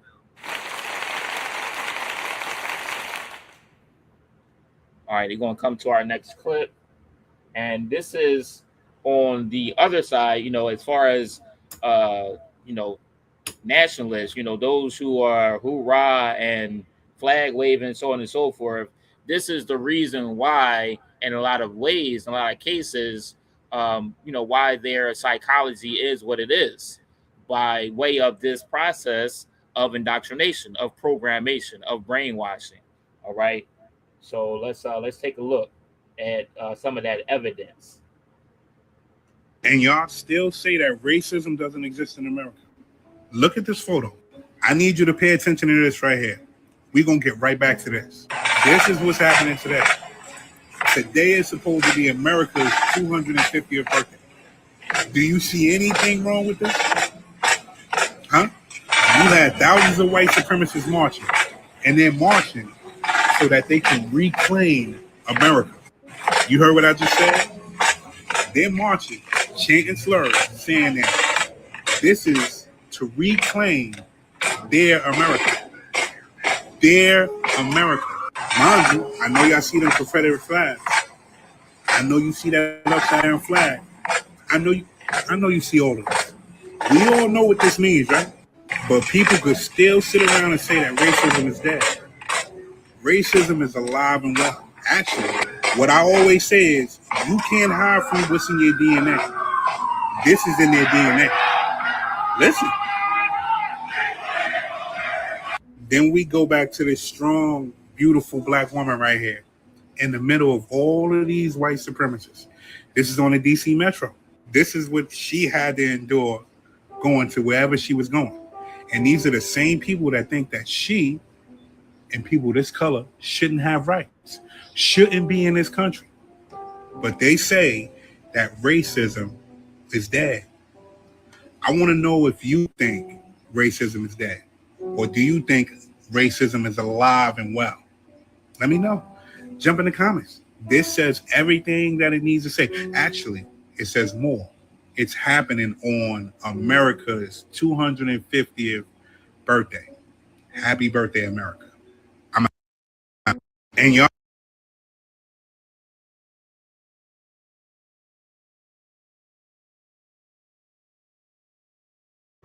All right, family. Let me stop the screen share there. Okay. Just a prime example of what it is that we were just discussing. Okay. On the side of the quote unquote nationalism that goes on for this country with Europeans and others that, do the super salutes and the flag wavings, but don't want to deal with the reality of the hypocrisy. All right. And the bigotry, the racism, and so forth that goes on within this country and this nation, and that it was fundamentally founded on its foundation of genocide. Okay.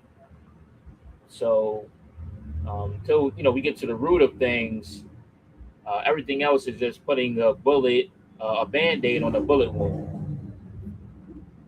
All right, let's keep it rolling.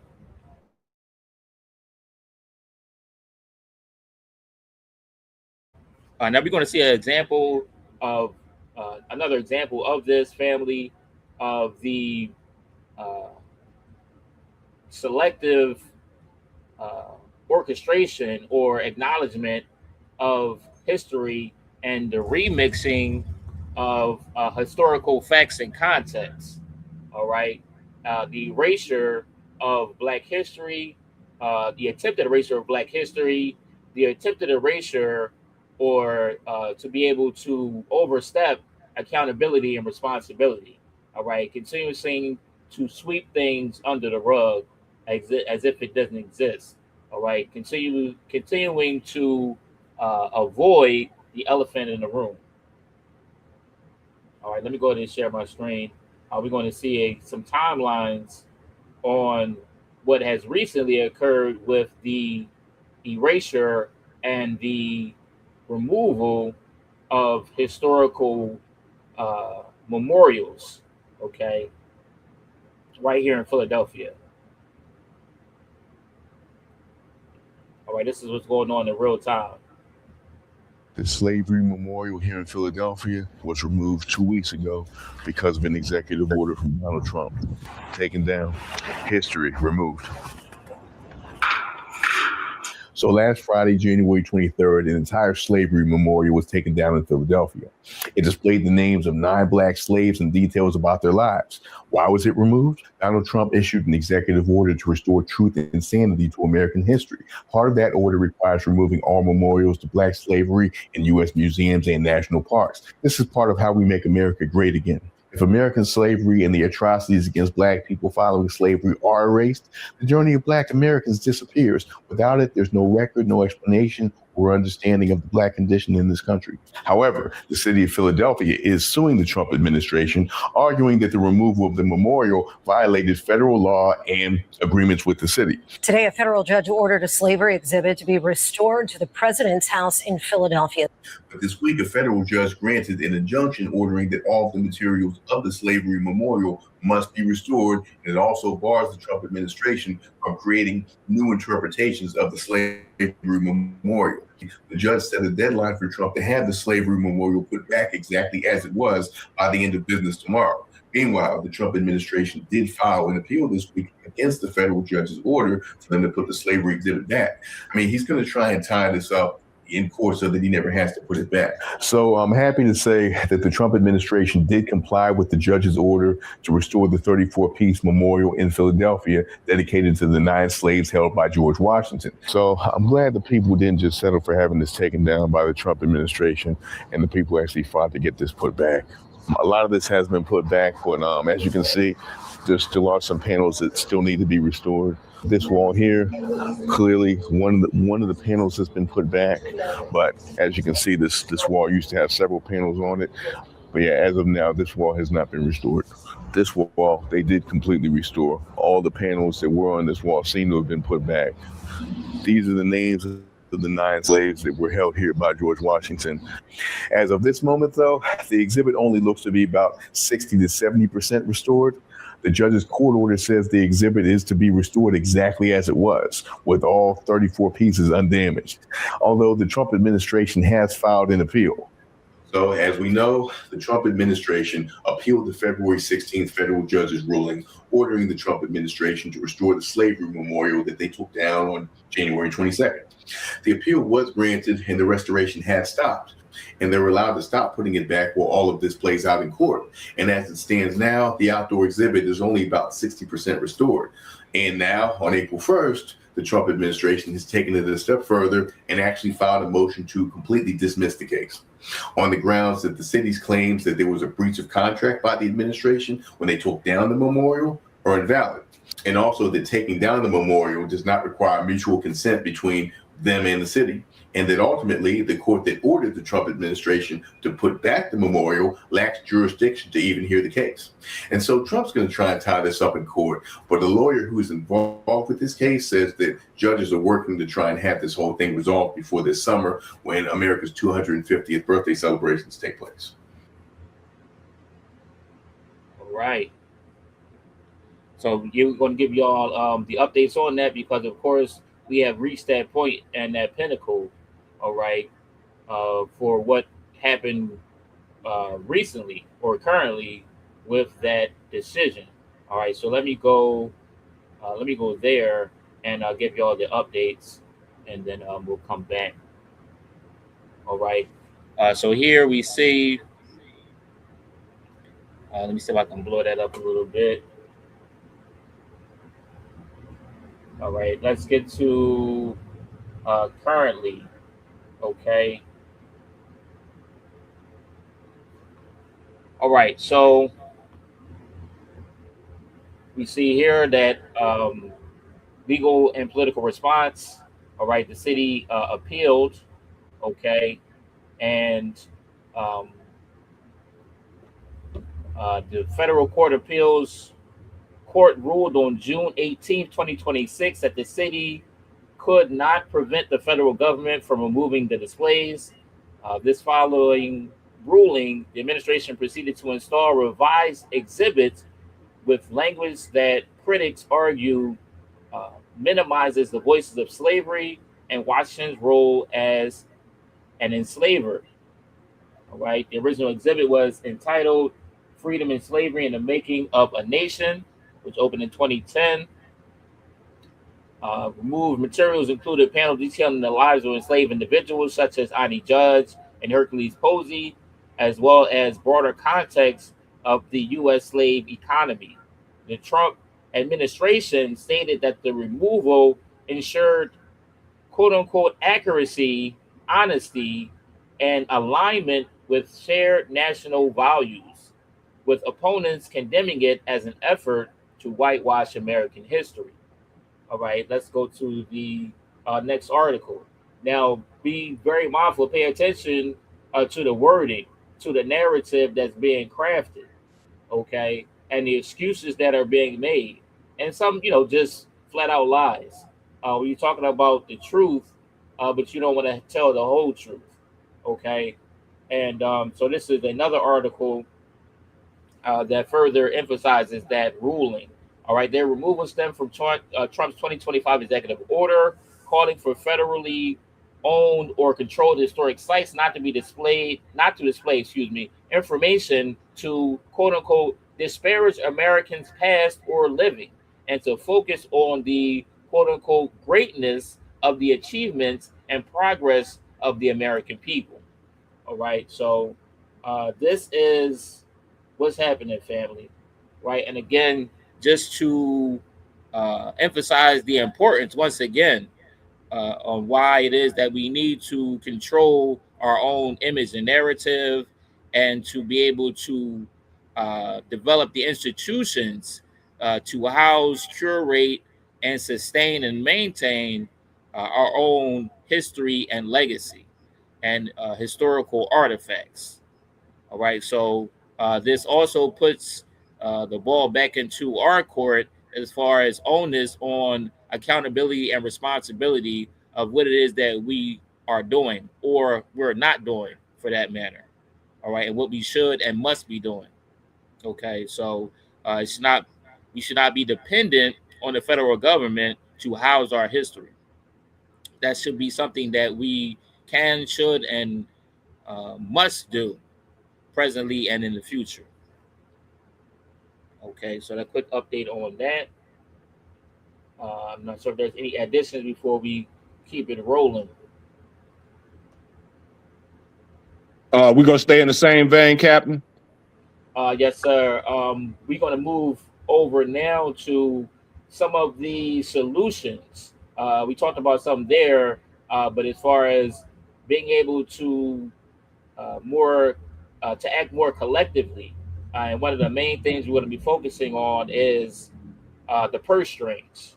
We're going to be focusing on the dollars, the economics, and how that can and will and does affect how we're able to move and operate, and to be able to have more ownership. Mm-hmm.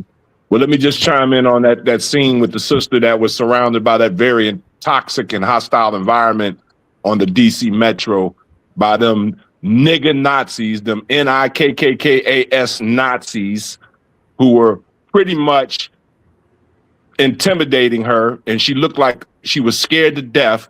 But thank the Most High that she probably, she survived that episode.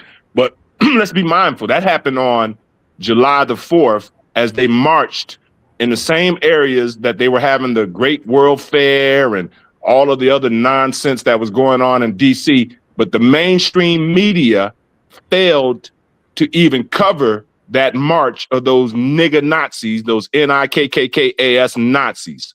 And now when I say nigga, I'm talking about a nigga is a person that's a hateful, jealous, and envy son of a bitch. And all them people that marched and during their 250th right there in DC, and the news media failed to cover that. They only covered, oh, let's get ready for the fireworks display and, all the other tomfoolery and BS that was going on. But for the news media to not cover that on their so-called great 250th day, that's no different than what they did in Philadelphia when they tried to take down the historical slave monument right there and in that area on those other two clips that you had showed. So it just goes to show you, why won't you cover that? You covered Charlottesville when they were marching in Charlottesville with their tikis and their torches like they were getting ready to go get the Frankenstein monster up off the streets. Why didn't they cover that? So that sort of pisses me off about the mainstream news media, because they were all into the 250th celebration. But what about these January 6th marches right there that were there in the Capitol at the same time they were celebrating their so-called 250th anniversary from their emancipation from King George, their mutiny and their rebellion against King George in England? So I just wanted to put that out there before we moved on. I just want to tap in on that. I don't know if anybody else has anything to say. Shout out to Brother Ray on Facebook too. I see you commenting there, Brother Ray. Thank you for engaging and interacting with us as well. I yield. Okay, so I have a quick sidebar. One is going back to the photo of the sister. That is the photo that I sent out when I said to brothers, will you stand with us? And so again, I got one response, because like you said, Elle, you could see her face. And, again, if our men are not going to say something or act like they care, this is only going to get worse. So that's my note on that part. Moving forward, I want to just go back to the situation here in Philly in terms of the removal of the slave exhibit, the Washington thing. So I'm not a lawyer, but I'm also not stupid. And so from my position, that was a very weak filing, in terms of attempting to have it reinstalled. And I'll go into that at another time, but that was weak. So I'm not sure who the lawyer was that filed. I'm going to check it out, because I really didn't care like that anyway. But, since it's a conversation and we need to talk about it. And the thing I wanted to share with you, Elle, was, and I get, we definitely respond to these things that are happening. But for me, the consolation is remembering what Dr. Francis Quest Welsing and Baba Neely Fuller taught us, and that is, if we do not understand the system of off-white supremacy, everything else just becomes more insane. So my point is, at this stage of the game, I expect no more than what they do. Yep. All right. I do not expect this system and the people that are connected to it to do anything that is going to be beyond a certain point correct, right, just, none of that. All right. So I'm like, okay. Okay, but we still need to discuss it and have our feelings about it. But lastly, the thing that I want to also say is going to what Brother Lumumba said, and that is the bottom line is at this stage of the game, we need our own everything. People have got to get away from thinking they actually are a member of the system, a citizen, a member, whatever you want to call it. Beyond a certain point, you see. And so people still believe that things are going to change in favor of us because they really believe that they actually have a statue or a status in this system of a certain type. You do not. You need to, we talk about being woke and waking up. Well, guess what? If you actually still believe what they told us about, equality and all that stuff, and we still are fighting for these things after at least 250 years, then keep on going with that, y'all. You know, it's funny because that picture, and you said you had posted it as well, that picture, 10 to 20 years should be just as iconic as Rosa Parks refusing to ride in the back of the bus, whatever picture that they have in historical archives. That picture right there should represent our discontent with that foolishness. One of our black queens surrounded by white supremacists, nigga Nazis, N-I-K-K-K-A-S Nazis. And that's what I'm going to call them because they call us niggas. Well, y'all are niggas too. N-I-K-K-K-A-S Nazis. And anybody that operates in hate, envy, and jealousy, it's going to be off with your head and straight to the lake when your funky little meat suit, your little funky avatar that you walking around promoting that nonsense, that low vibrational root chakra shit. You see on the two people right there, the root chakra is the red one at the very bottom. That's where they're operating from. Most people that operate in hate, envy, and jealousy are at a very low vibration, low frequency, and they're not going to make the shift. I decree that. I make an intergalactic proclamation right here on the ethereal journey. Anybody that's operating in hate, jealousy, and envy, I don't care what race, color, creed, you are a nigga, an N-I-K-K-K-A-S, and that includes melanated and carbonated people amongst our own nations, as well as all of the nations of this world. I yield. All right. Yes, indeed. Thank you for those additions. Brother Pollinator and Sister Empress. All right. With that being said, we're going to keep it rolling. Let's go to our next clip, family. Let's talk about first, we're going to get into black businesses and ways we can support one another, be able to build and further build and sustain an economical base, okay, so that we can be amongst the movers and shakers, the captains of industry, the producers, instead of constantly being consumers, constantly being led instead of being leaders. All right, so first we're going to give a little PSA and getting into what's happening with these fake stores, these fake black-owned businesses that have began to pop up. All right, so let's get into that, and then we'll get into some actual real black-owned businesses and follow our resources that you can utilize for vetting processes. All right, let's let it roll. So apparently, some people are figuring out that Black people are not coming back when it comes to this Asian boycott, and this Asian boycott seems to be more of a lifestyle change than a boycott, which has people super up in arms because a boycott has an end. A boycott, you can do something and the boycott may or may not stop. The boycott is like a strike. Like as soon as you get what you want, you'll start patronizing those areas again. A lifestyle change, that's dangerous. And when the Black community makes up their mind, it's made. And the Black community is no longer suffering in silence the way they have been since the civil rights movement. The protest has just evolved from the street to the pocket. And the funny thing is, the pocket seems to be where it hurts the most. To the point where companies are claiming to be Black owned in order to trick Black people into buying from said company. So apparently Chinese-owned companies are creating fake Black entrepreneurs to sell fake Black-owned products, and they're using AI to do it. Everyone told me nobody would buy an elephant purse from a Black woman. I made every one of these with my hands.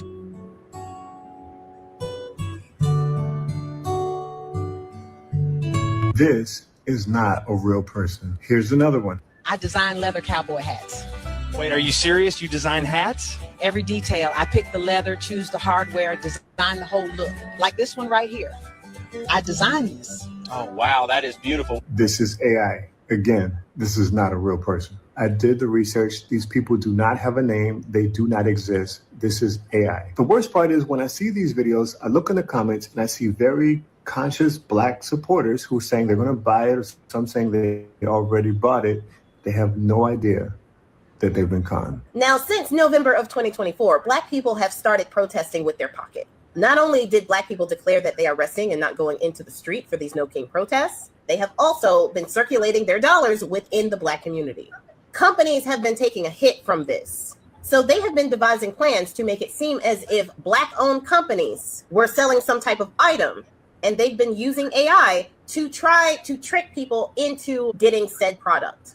A couple of creators came out over the past few months saying that there were AI-created influencers on TikTok that were Black, claiming to have been discriminated against by people who claimed they would never buy their stuff because they were Black. Black people saw this. You'll go into the comments and there's a ton of people saying, I bought your product, keep going queen, and all of this other stuff to bring up what they thought was a Black woman. Instead, it was an AI generated Black woman by a company that sells cheap goods like Temu or something else. This is happening here in the United States, and they are taking it one further after this Asian boycott started.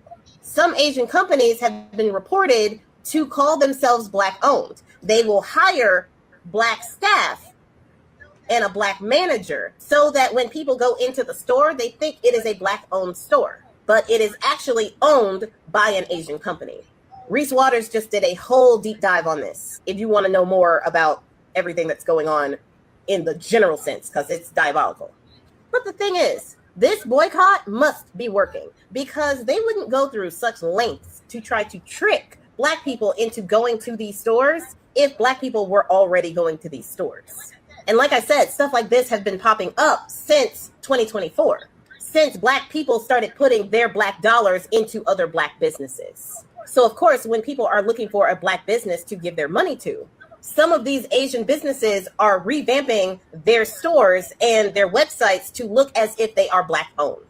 But this isn't necessarily working out the way that they think it is because Black people are starting to peep their game. And many of them are speaking out and doing the extra research to find out which companies are or are not actually Black owned. And I am here to do my part in helping out whoever wants to find an actual Black owned business. Because there really are high vetted apps and databases and formal verification systems that will tell you whether or not a company is Black owned. Buy Black certification, for example, is one of them. Developed by US Black Chambers, this is a nationwide, no-cost certification tool built to help people find businesses that are at least 51% Black owned, operated, and controlled. Official Black Wall Street is one of the largest and most trusted digital discovery platforms and marketplaces. This site is designed to help customers find authentically Black-owned businesses. And there is an app that can help you locate local storefronts, professional services, and online retailers. The Black app is another one. It was created by the comedian John Lasseter. It is a map-based marketplace app that tracks over 60,000 Black-owned businesses nationwide. You can use this app to check your local areas to see where any Black businesses are in your area. Boutiques, bookstores, salons, hair shops, specialty stores, all of it. Katika is another one. Katika is an expansive e-commerce and local storefront app that focuses on building community and culture. You can find anything on Katika. Different local shops, medical services, automotive and car repair services, and even financial services, all Black owned. Eat Okra is another one. Eat Okra is a directory of over 9,000 Black owned restaurants. They have cafes, bakeries, and even food trucks that they track around the entirety of the United States. So if you are looking for local Black businesses or even online retailers owned by Black people, these are some resources that you can use, and you won't be tricked by people who claim to not care whether or not Black people patronize their areas, but then they move to trick Black people into buying from their store. I have said this so many times on this platform, but knowledge is power. And the fact that Black people are now gaining knowledge of how to really circulate our dollars into the Black community, other communities who claim to not want us around are getting a little nervous, as they probably should be. So, all right. So with that, family, let me just add really quickly, moving beyond the Asian boycott moniker. All right. So the idea, the theology, I believe, should be, as we progress, developing the proper language. So it's not really about Asian boycotts. It's about being able to support our own and build our own, and not support those individuals, entities, institutions that actively engage with our disenfranchisement, with our dehumanization, so on and so forth. Okay, and so moving from just Asian boycott to making sure we are making a shift economically and financially into sovereignty. So we're looking at a economical and financial sovereignty shift. Okay, so this is something a bit different from just a quote unquote Asian boycott. Okay, because this goes across the span. All right, and this also includes Black businesses. If there's Black businesses out here that are not seeding back into the Black community, we're not supporting those either. Okay, so we had to be, again, more accountable or more responsible of how we are spending and circulating and maintaining and sustaining our Black economics, our finances, and our Black dollars. Let me bring it over to the ethereal journalist for any additions on that. We're going to keep down this vein. I got a couple more clips for y'all that's going to delve further into this subject matter. I'm good. Let's keep the Ethereum blasting off. I don't know if it's Sister Chi wanted to hit this real quick or not. All right.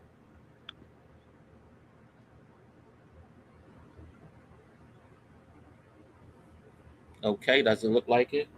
All right, so let me keep it rolling. Brother Moomba, I'm sorry, I was trying to click out. It just went over.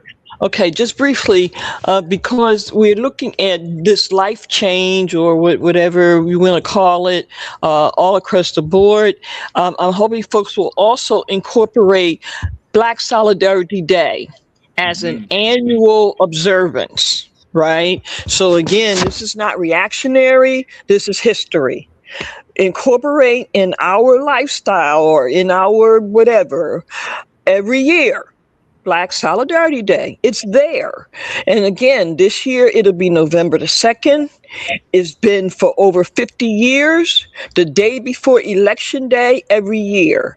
Again, we are bringing it now to the national level. They do it in New York. They've been doing it in New York since the time of its conception. So what we're asking folks to do now is embrace it on a national level for one day.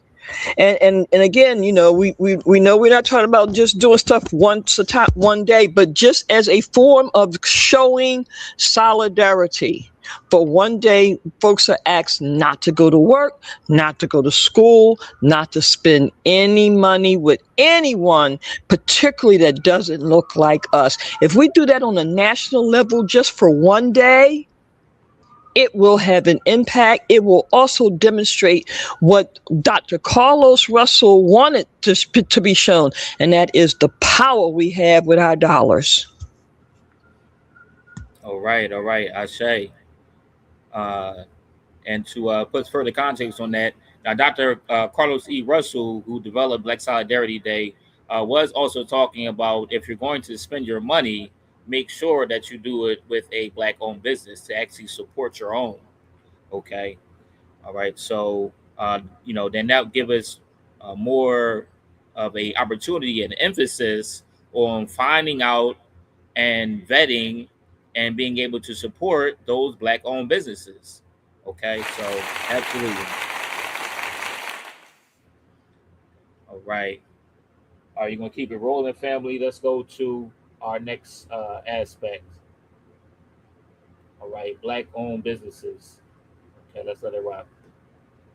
Are Black-owned cleaning products? Well, let me show you a few that deserve a spot in your home. Number one, True Products. Founded by Ali B. Muhammad, Malik Salim, and Abdurrah Rahim Shaheed. This company was created to provide powerful, eco-friendly products. Their detergent is 4 times concentrated, tough on stains and odors. It's also safe on sensitive skin and designed to clean more loads while using less product. They are effective and also better for your family and the environment. Coming in at number 2, Professor Amos, founded by Professor Amos and his son Amos Harp III. Now, this brand became well known for tackling some of the toughest cleaning jobs. Their lineup includes the popular Shock It Clean cleaner. They have drain cleaners, toilet bowl cleaners, and multi-purpose cleaners trusted by customers for years. Coming in at number 3, Laura K Innovations, founded by William Embry and his son Keon Embry. Now, this eco-friendly company is rooted in a legacy known for creating safe plant-based cleaning solutions for your home. They really focus on natural products free of harsh chemicals. Their most popular is Oxybation, a safe alternative for bleach. They also have produce washes, special formulated eco-friendly washes that cleans your vegetables and fruits. Coming in at number 4, Denobi Detergent, founded by a husband and wife duo, Angie and Sylvia Imua. This Chicago-based company is well known for all natural products. Their plant-based eco-friendly laundry detergent is made with all natural ingredients and it's tough on clothes. And here are a few more Black-owned cleaning brands that are making a big impact. At the end of the day, where you spend your money matters. I know we all have our favorite cleaning supplies, but why not give these Black-owned cleaning products a try? I'll link some of these products in the comments, or you can go check them out on your own. Make sure you buy Black-owned. All right. Absolutely, family. So, just another example of Black-owned companies, Black-owned businesses that we can and should support. Okay. All right. So there's no additions on that, which I will see if there's any additions on that before we move to the next clip. All right. We'll stand on that same vein, family, to make sure you all have resources. Okay. All right. So we can keep it moving.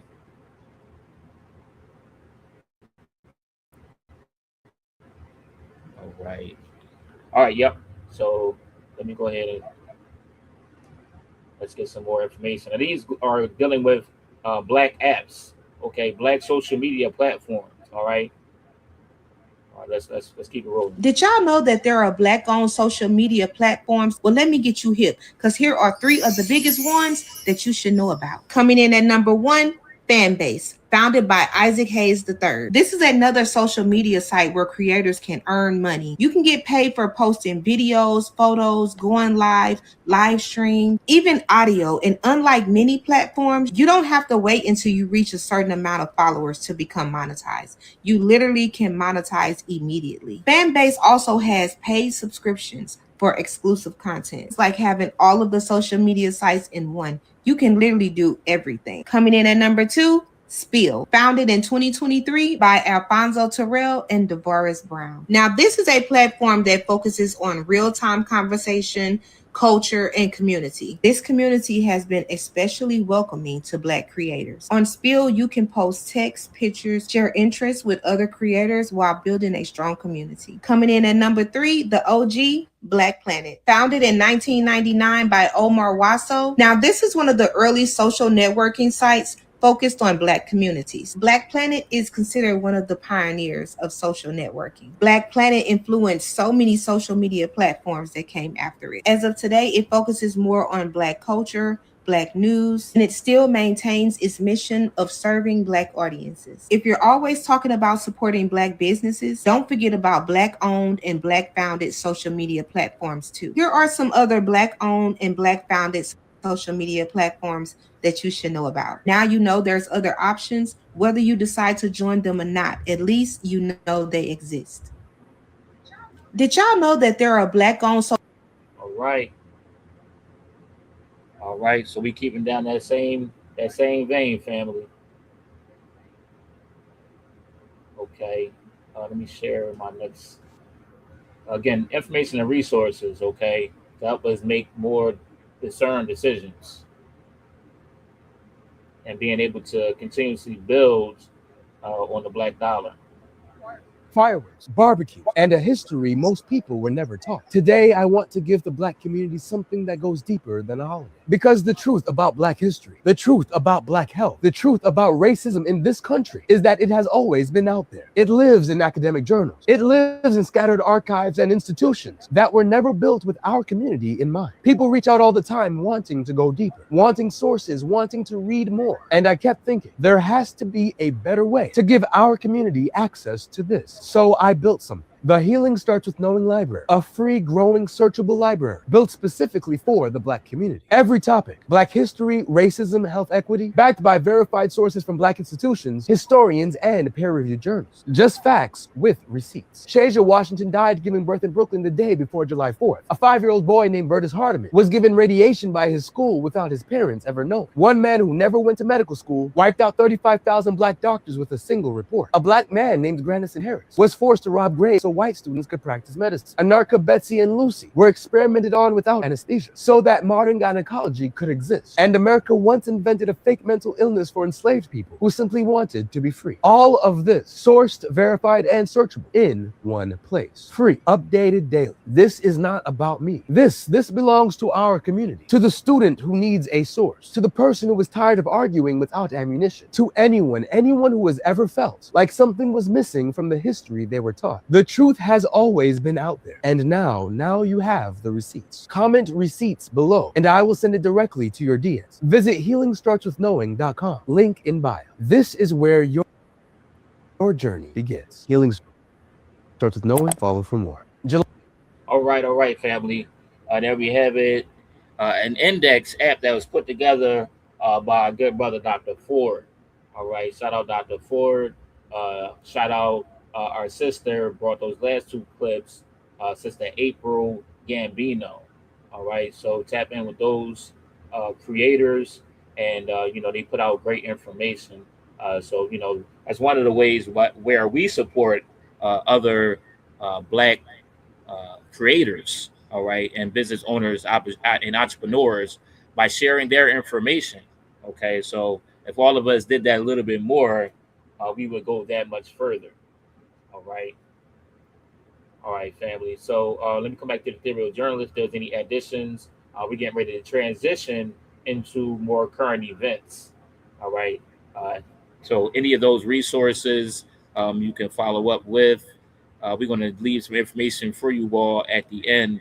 If you need to follow up, you can rewatch the video or you can email us and get further information and insights. Okay. With that being said, let me bring it over to the ethereal journalist for any additions before we move on to our next segment. Wow, just excellent information. Wonderful. And again, I mean, it just points out there's no excuses now, family. We have everything pretty much that we need to move forward in a certain kind of manner. So yeah, big ups, Brother Loon, with great information. All right. Yes, indeed. Much appreciated.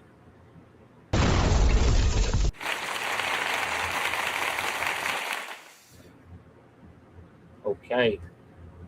All right, family. So with that being said, we're going to move on to our next clip.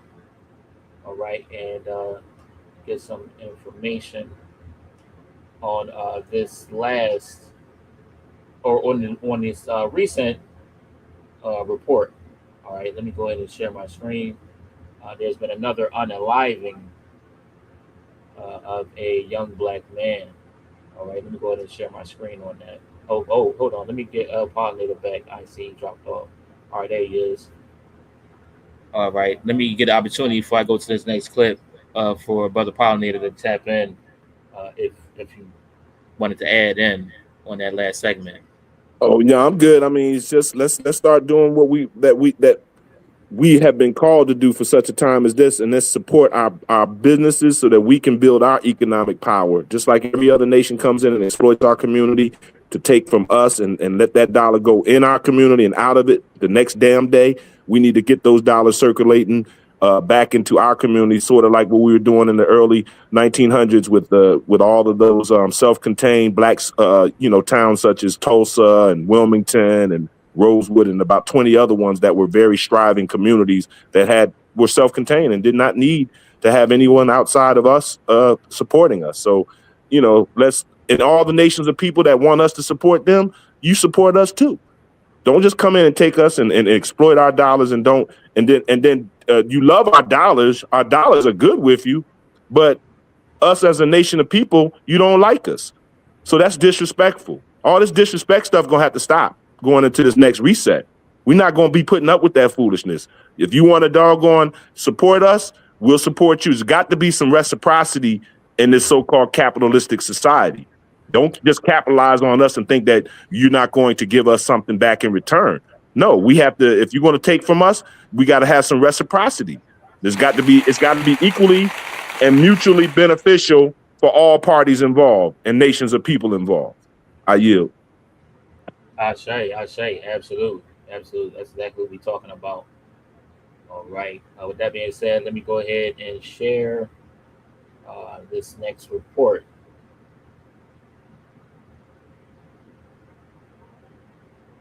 Okay. When they working, they be.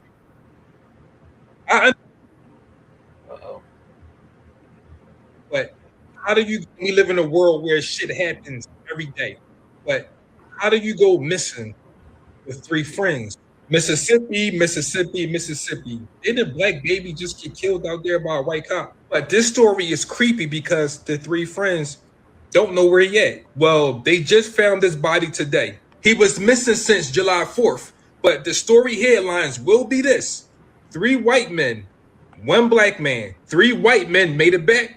1 black man didn't make it. I'm not a cop. I'm not a detective, but story seemed kind of crazy. They were supposed to be going on a trip to Horn Island in Mississippi. I heard so many jokes that said black people can't swim. Did he drown or did his friends do something to him? I kept reading the report and they said the man went without a cell phone. Who do you know go anywhere without their cell phone? People drive, they text on their phone, they talk on their phone. When they working, they be on their phone. Shit, some people can't sleep because they be up all night on their phone. So who the hell goes to a private island without their phone? I don't know, but it's another sad story. I hope they ain't do nothing to them. But this story is going to be pretty hectic because Mississippi already have bad energy towards black people. But I just want to say rest in peace to Noah Well, and I hope these young boys didn't do nothing to them. I understand we live in a world where shit happens every day, but... All right. So that is some of the recent report. I got one more clip for y'all. Let's bring that in, and then we'll come to the ethereal journalist for any additions on this. All right, let me share my screen.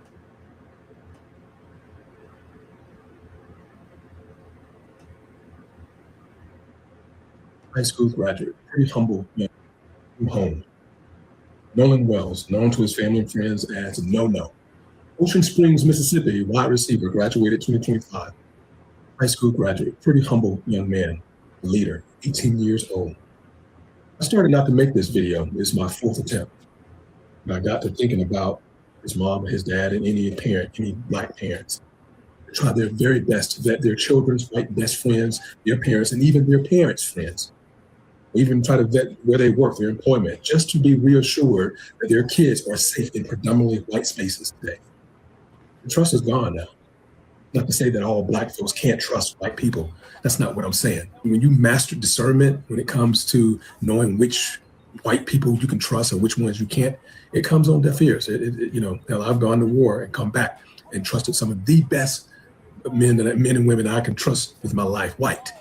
So I know. But too many young Black kids are coming up missing in white spaces today, spaces that we used to deem that was quite friendly. It's not friendly anymore. He was last seen around 3 p.m. on 4th of July. Then a group got back on their boat and they came home without him. And their explanation is simple. They figured he caught a ride with someone else on a desolate island. You need a boat to get on the island. His phone came back to the mainland, but he didn't. The only tool that No could ever use to call his parents or call for help, somehow handed off to his friends, and they left him there on the island. Well, today I can tell you right now that every Black parent who has kids that live in the majority, that have majority white friends via the area or school that they attend and stay in, that trust is gone now.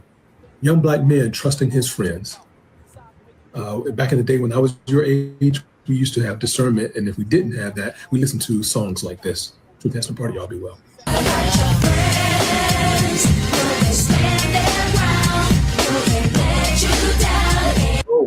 Let me cut that real quick.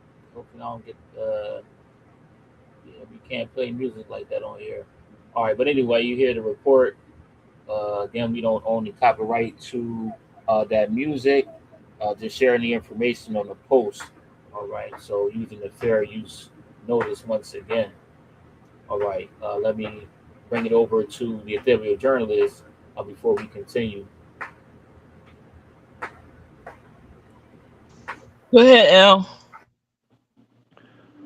I'm still pissed off from looking at that sister surrounded by them people at the DC Metro.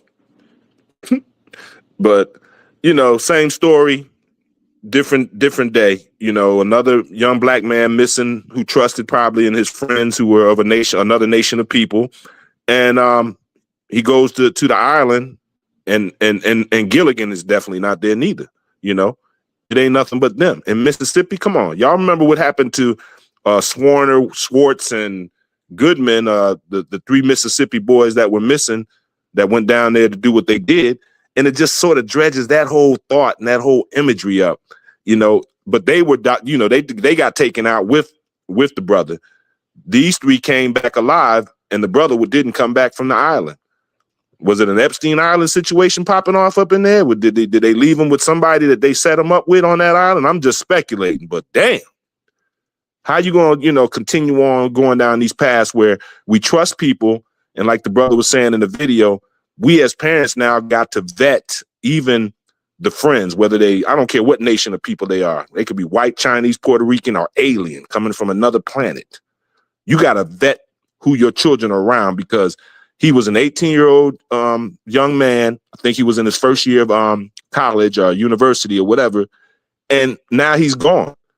And nobody has any explanation of what happened and when was the last time he was alive and what transpired from that time until they found his body, floating in the water as a floater. This stuff is getting out of control. More and more times when we talk about missing children all the time on this show, we talk about missing young Black women and minority women, as well as young men now that are being, found hung in trees, unalived in trees, like strange fruit that's hanging on trees again. So it's getting out of hand.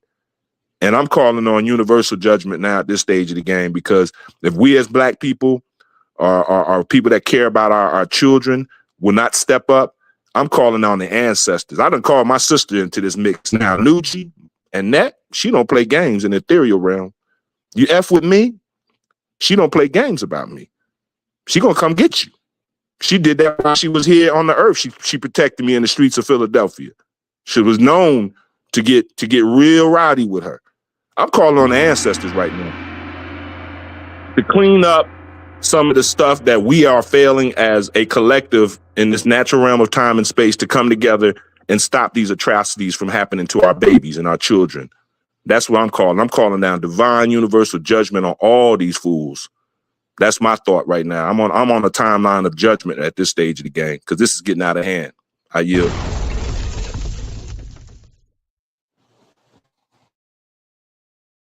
All right. Thank you for that addition, Brother Pollinator. Over to Sister Empress.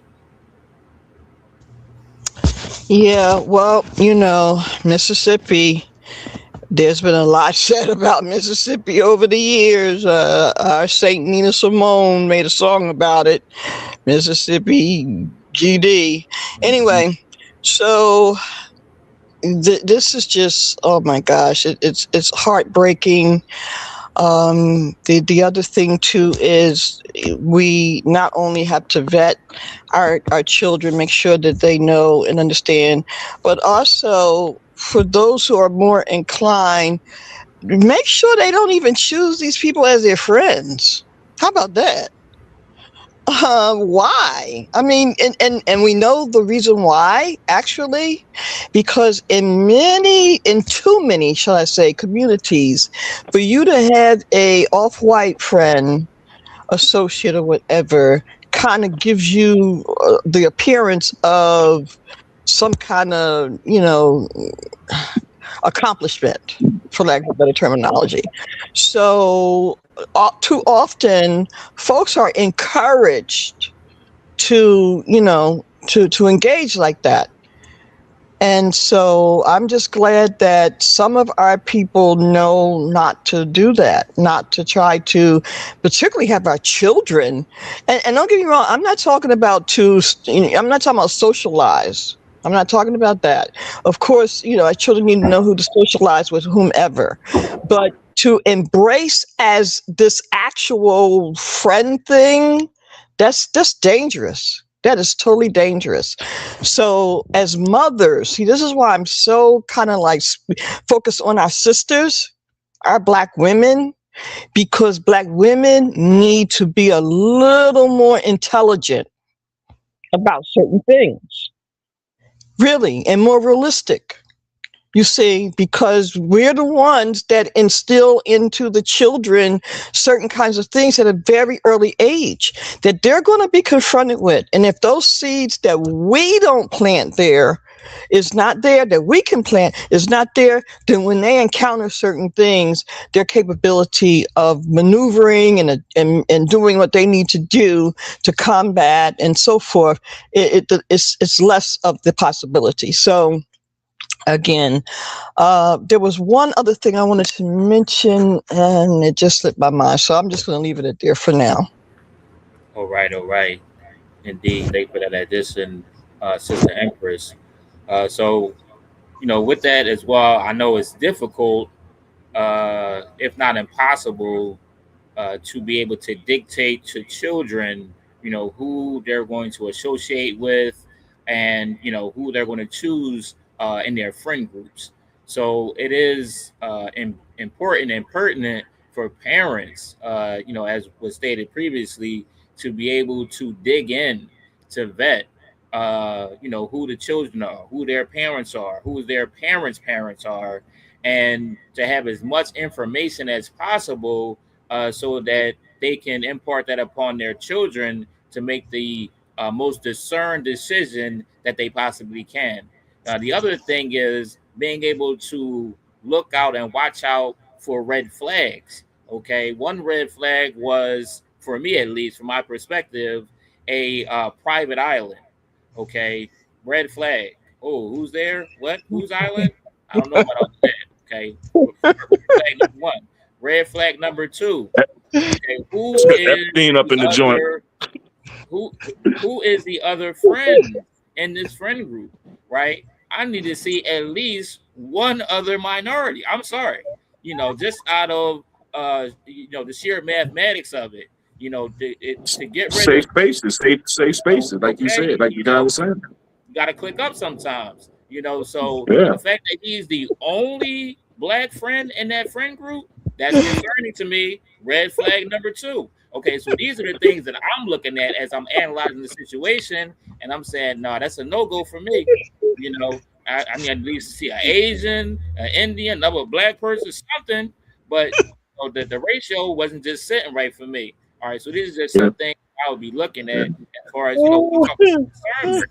All right, you got to really, you know, and this is the reality. Sorry, family, but you know, I'm not being biased or, you know, so on and so forth. This is just reality. We have to be as safe as possible. One last thing I'll add is the aspect of enculturation, right? Because in some cases, when we get to certain social economical classes, then we want to shun a lot of our roots. All right. There is certain advantages of being streetwise, of having other friend groups, of having other friends in different socioeconomical classes. Now, I know sometimes it can be hard for some that you know, rise on the social economical ladder.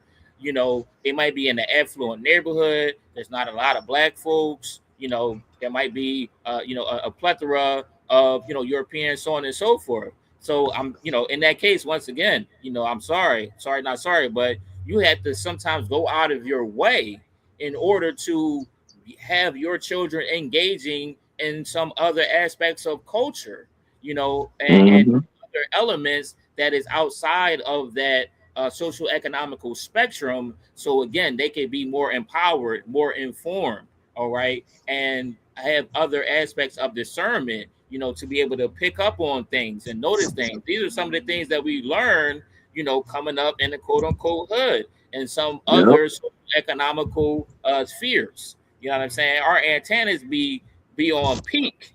All right. So right.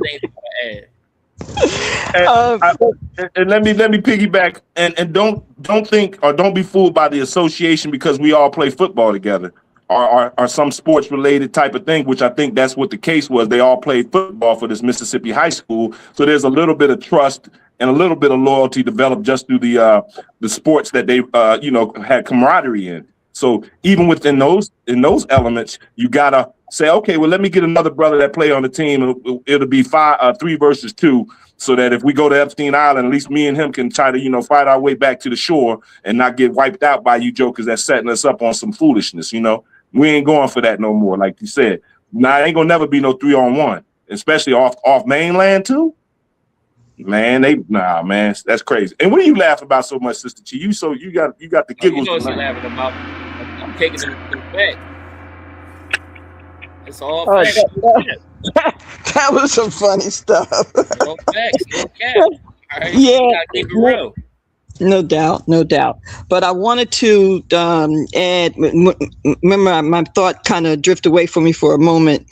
But I wanted to remind everyone when we said Mississippi, let us also remember Emmett Till. And as a matter of fact, his born day will be coming up soon. Yeah. So just a little mental association with Mississippi once again, and particularly as it pertains to a young black man. Okay. I say. So, you know, triple salute to Emmett Till. You know, RIP to the young baby that was unalived by the police, also in Mississippi. And my condolences to the family for Brother Nolan, and rest in peace to our brother as well. Hopefully, he is able to find and attain justice if there was something, you know, that was going on unscrupulously. All right. The Devil's Punch Bowl too. We got to remember that one too. The Devil's Punch Bowl came out of Mississippi, if I'm not mistaken. All right. I don't know if people remember that. Go Google that. If you don't know about the Devil's Punch Bowl, go check it out. I say. All right, give thanks for that addition, Brother Pollinator. All right, with that being said, we're going to keep it moving. We're on a nice track right now. I want to keep it rolling.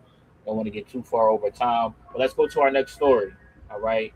And this is getting into another report. Okay.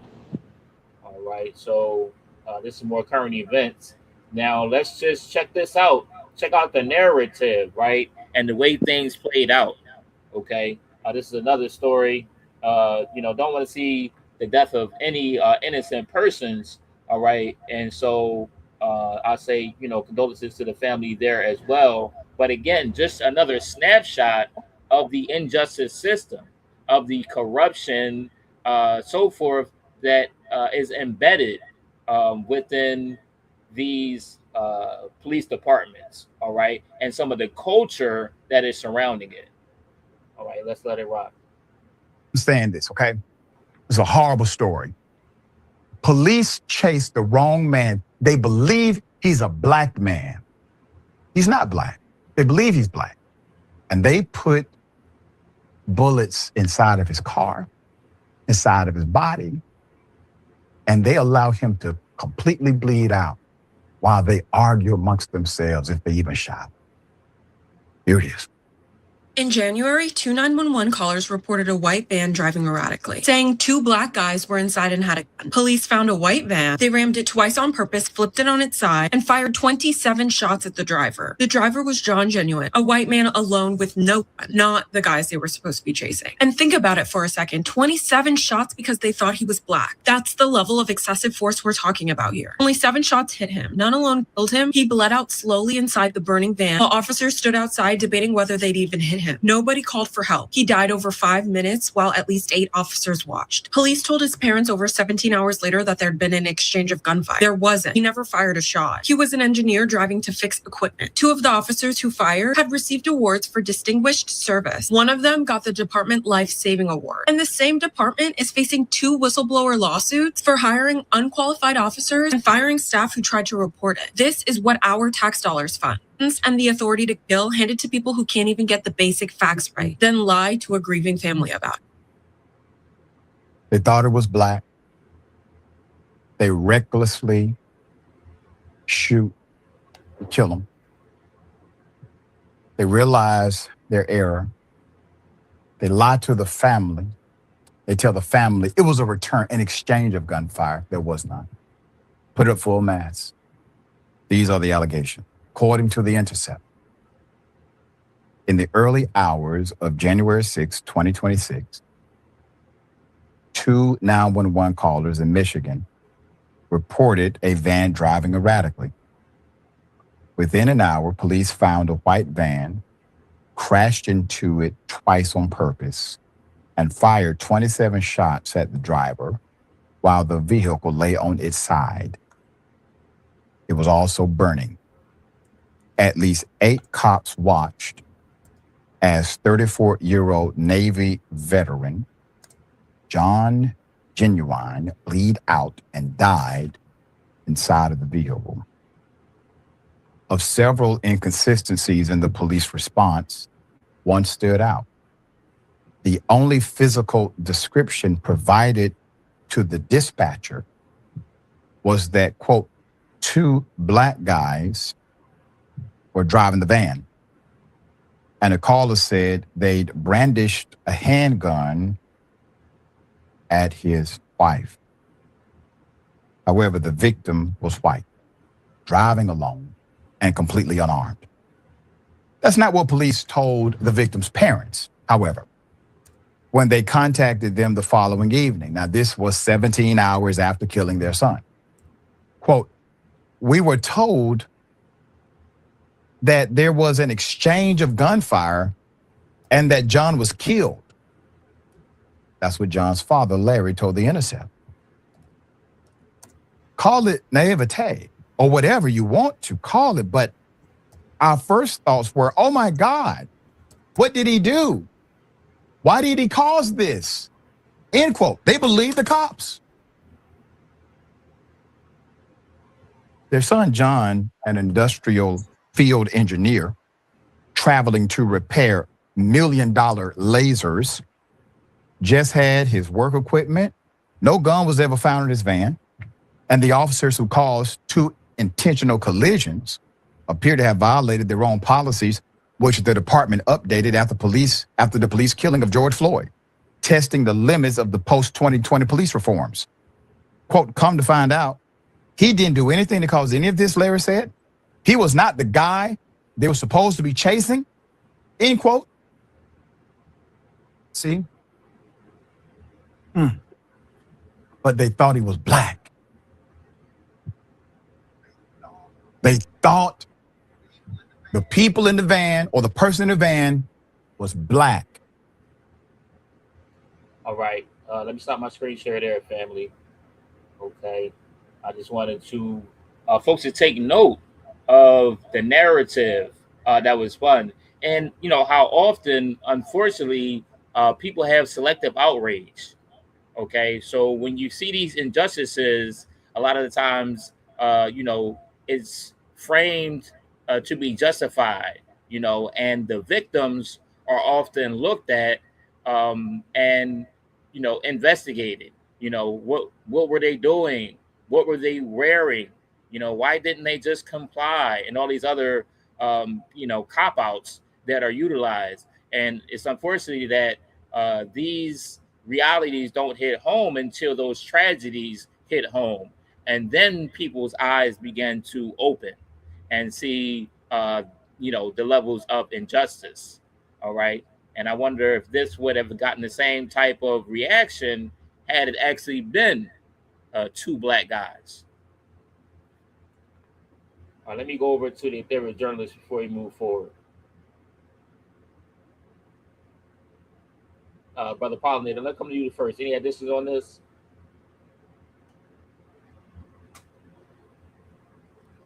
We might have lost Brother Pollinator. All right, let me see if I can come back. But let me come over to Sister Empress.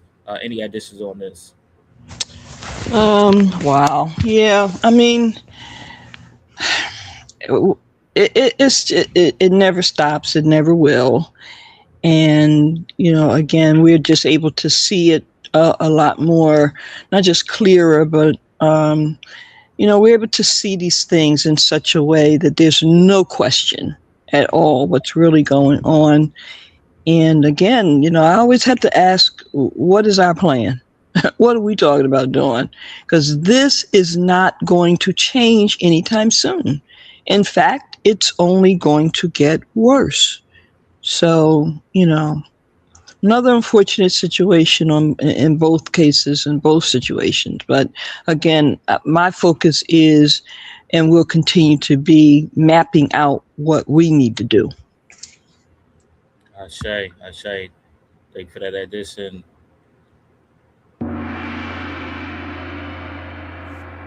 All right, coming over to Brother Pollinator. Any additions on that?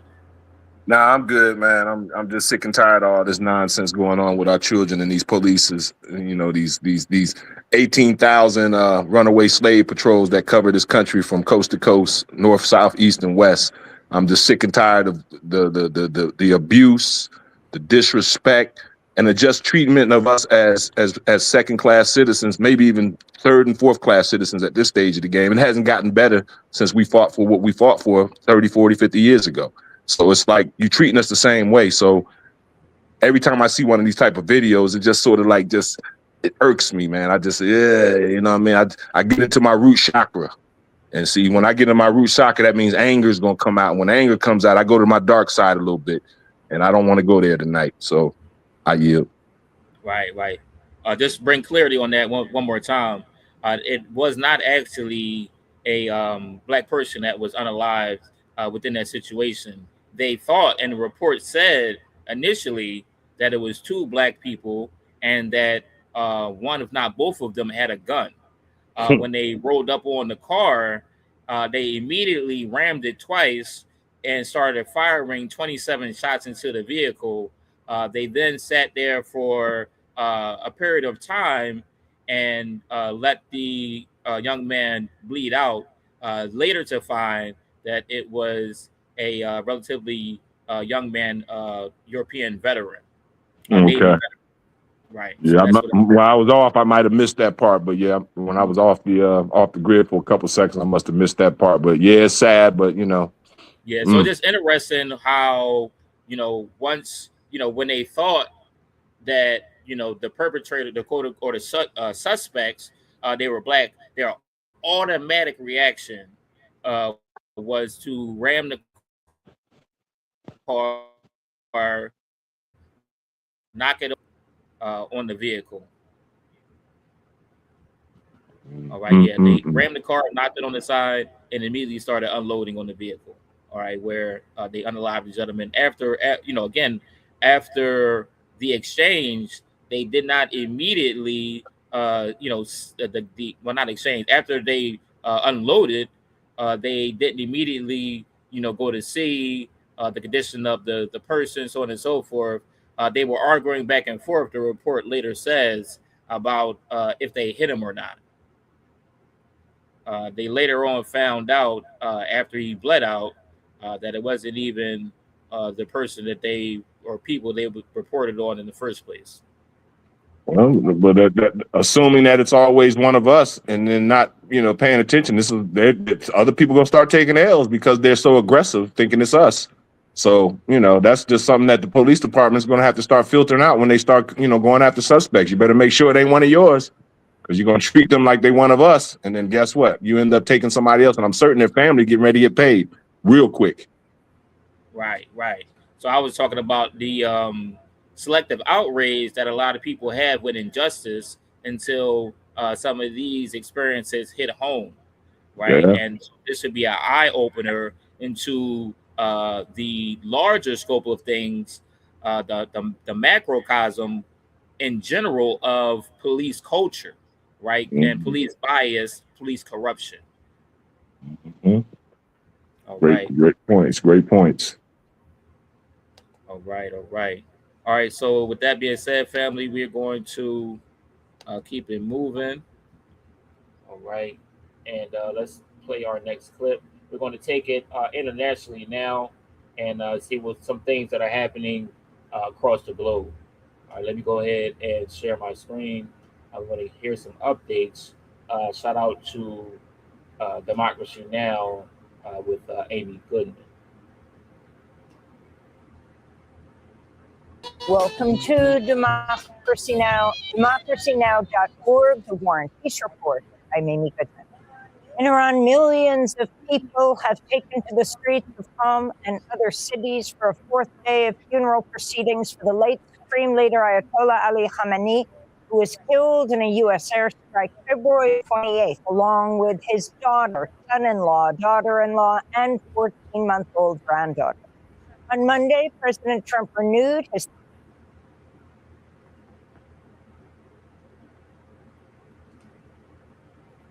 Like we got a little bit of buffer in there. Let me see if this video will continue. Might have to just skip to the next. Okay, all right. It looks like it is loading up there. threats to attack Iran, warning Tehran to reach an agreement or see the U.S., quote, finish the job. In response, Iranian Foreign Minister Abbas Araghchi said negotiations on a final deal will not commence if threats continue.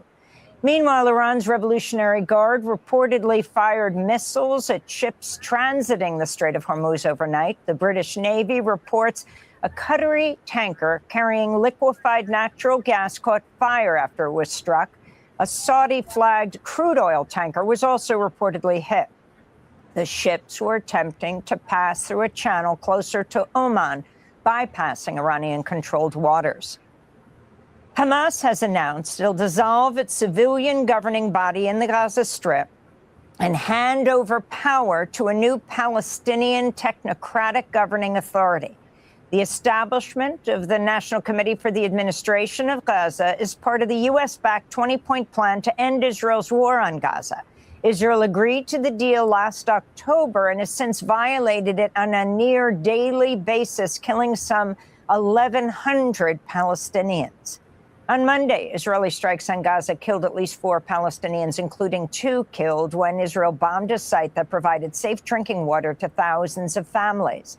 Israeli strikes killed at least 3 more people earlier today. This is a displaced Palestinian from Jabalia. 2018. I'm going to jump forward a little bit. President Trump's joining dozens of world leaders today for a 2-day NATO summit in the Turkish capital of Ankara. Ahead of the talks, NATO Secretary General Mark Rutte praised NATO members who've committed to spending at least 5% of their gross domestic products on their militaries, a key demand of the Trump administration. Last year, European allies in Canada spent nearly 20% more on core defense than they had the year before. Looking at 2025, and 2026 combined, that's $258 billion in extra investment. And the trend continues. Rutte said allies will invest over $40 billion in military drone technology over the next 5 years. Meanwhile, NATO leaders announced arms deals worth billions of dollars. President Trump is expected to voice support for the sale of F-35 fighter jets to Turkey, which would reverse a ban Trump imposed during his first term. Congress has also prohibited Turkey from receiving the advanced fighter jets after it purchased an air defense system from Russia. UN High Commissioner for Human Rights Volker Turk has warned another humanitarian catastrophe is unfolding in Sudan's besieged city of El Obeid. The UN Human Rights Council held an emergency session Friday as fighting intensified between the Sudanese army and the paramilitary rapid support forces, which are vying for control of the North Kordofan state capital. UN experts have urged the international community to step in to prevent widespread atrocities similar to what was witnessed in El Fasher after it was seized by the UAE-backed RSF. Already, UN fact-finding missions have documented summary executions, abductions, torture, and sexual violence in Kordofan. Over 11,000 people, including more than 5,500 children, have been displaced from El Obeid in the past 2 weeks, according to Save the Children. We'll have more on that story in the coming days. In more news from Sudan, a top human rights investigator said the British government is uniquely positioned to stop a genocidal massacre carried out by the rapid support forces in Sudan's El Fasher, but failed to do so over economic interests and diplomatic ties with the United Arab Emirates, which is accused of backing the RSF. Nathaniel Raymond of the Humanitarian Research Lab at the Yale School of Public Health submitted testimony to the UK Parliament detailing his team's efforts to warn of the threats. This is a portion of his testimony. I will speak personally and I will speak bluntly. All right, let me stop there. Okay, stop the screen share there. All right, so just a few subject matters dealing with what's happening internationally. All right, so not just the atrocities that are happening within Palestine, but we're looking at the war machine, looking to spend additional sums of billions of dollars to other war efforts. Of course, the U.S. hands are in that pot as well. We're looking at the atrocities that are happening in Sudan and a possible genocide that could have been prevented. But of course, ultimately, the most important to a lot of these nations and to the powers that be is the bottom line. All right. So if it's not profitable, then they don't really believe in justice. Okay. So they are, a lot of these nations are in bed with what has been deemed as a supportive entity with the United Arab Emirates, the Arabs over there. There are funding the guerrilla fighters that are genociding, being paid basically to genocide their own people or neighboring tribes. Okay, so we want to make sure we're keeping abreast of what's happening across the globe as it pertains to genocidal acts and genocidal acts amongst our people. All right, so just a little bit of what's happening internationally. All right, got a couple more stories, and we're getting ready to close out for this evening.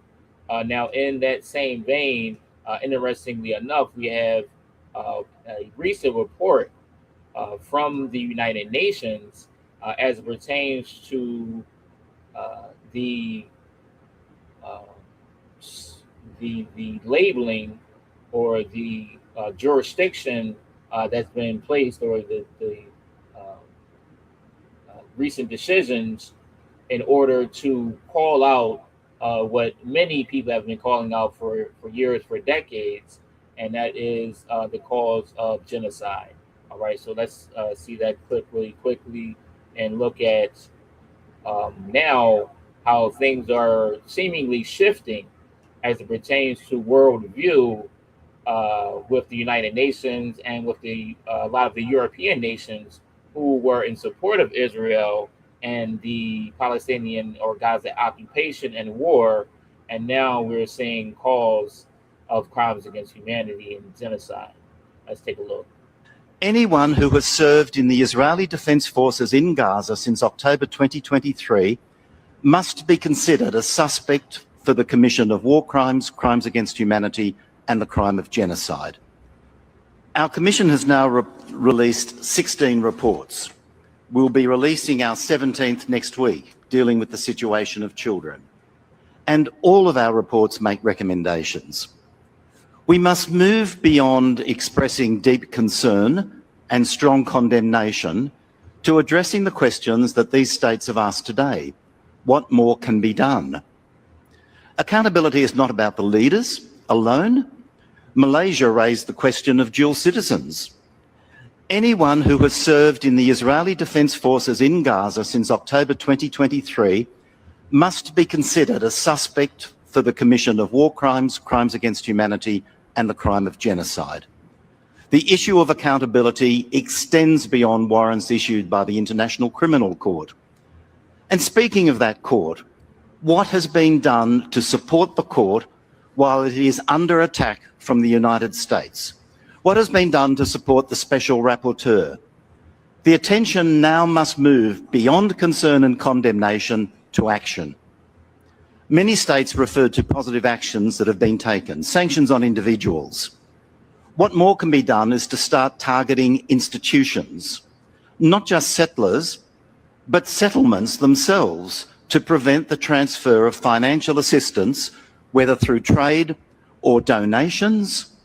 Many states are still allowing tax deductibility for local organisations that make direct or indirect financial contributions to settlements. Anyone who has served in the Israeli Defense Forces in Gaza since October. All right, let me stop my screen share there. Okay, so just a recent report and what seems to be a shift, social, political, and perhaps power shift of what's happening with the geopolitics and folks' position with the support of Israel and the Israeli regime. Okay, and now pushing further forward for cause of crimes against humanity and genocide. All right, let me come to the theory of journalists on that. I'm gonna kind of keep it moving kind of rapidly as we are getting tight on time. All right, any additions from the theory of journalists?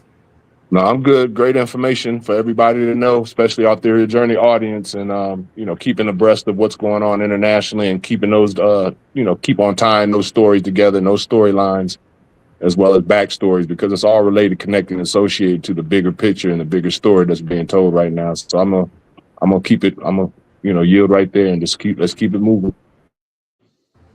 All right, I say indeed. Okay. So I don't think Sister Empress is chiming in on that one. All right, so we'll keep it moving. So let's we're going to look at Nanoterra or Big Mama energy. All right, looking at Mother Earth. All right, looking at some of the things again that are happening as far as global natural disasters. Right, what's happening across the world. All right, so let me share my screen and let's get a little bit more insight into that, and let's keep it rolling, family. Share my screen. Okay. Now this is concerning flooding that has been happening in Ghana. Torrential rainfall triggered widespread flooding across Ghana. At least 12 people have died as rescue teams continue the search and relief operations. The president has ordered emergency funding and deployed security forces to assist the affected communities. Authorities say about 140 millimeters of rain fell over the capital in a single day, the highest recorded in several years.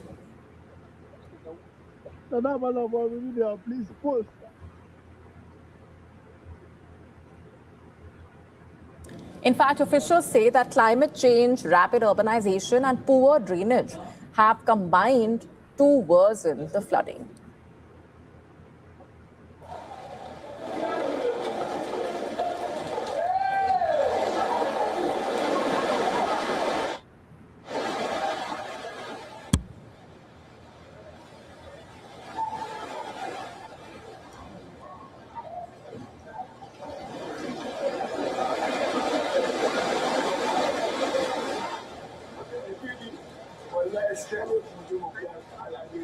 The devastation is visible across flood-hit country. In fact, a truck pulled from a drainage canal wrecked. Residents also gathered around. Floodwaters continuing to sweep through the area as the drainage canals remain filled with water.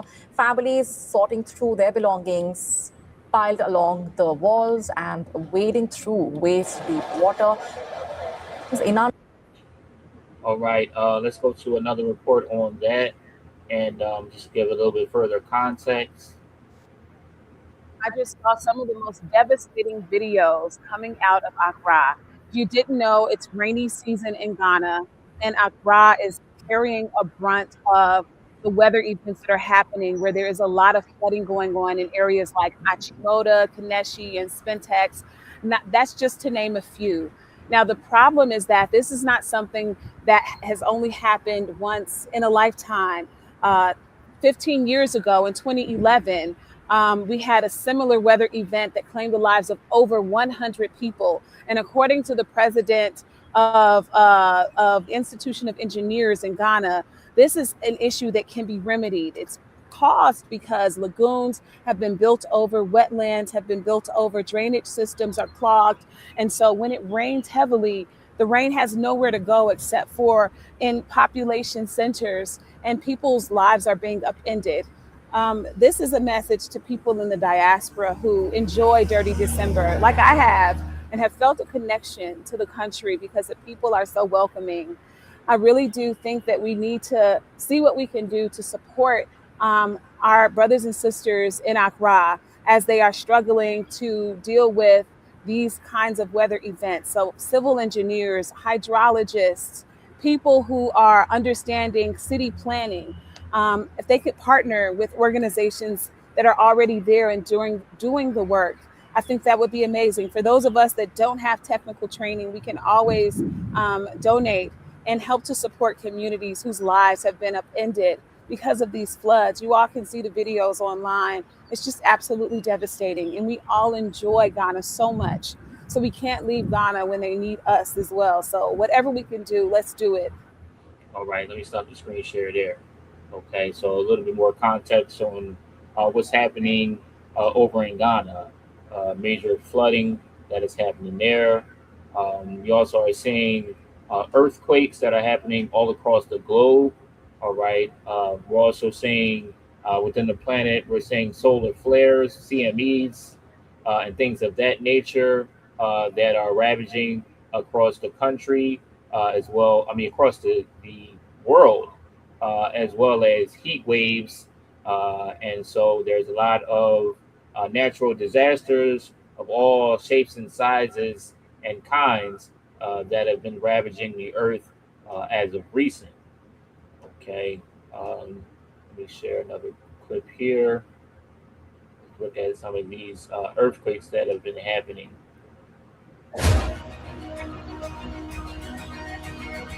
All right, 93 earthquakes above magnitude 4.5 recorded worldwide in 7 days. Okay, now this report was given, I believe, 5 days ago. So that's almost 2 weeks now. Okay. Or such.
right, so they're talking about Venezuela, of course, the double earthquakes that happened there, Japan, also here in the U.S. Okay, now across what they're calling the is that the Ring of Fire, the Pacific Ring of Fire, okay, which is a high seismic, epicenter.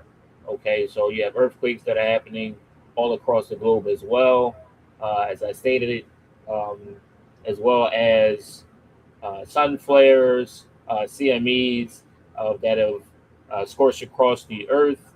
We have heat waves that has been occurring across the globe as well. All right, so we want to make sure that folks are abreast and aware of what's happening across the globe as pertains to that as well. All right, so we're getting ready to close out. We're getting approaching that time.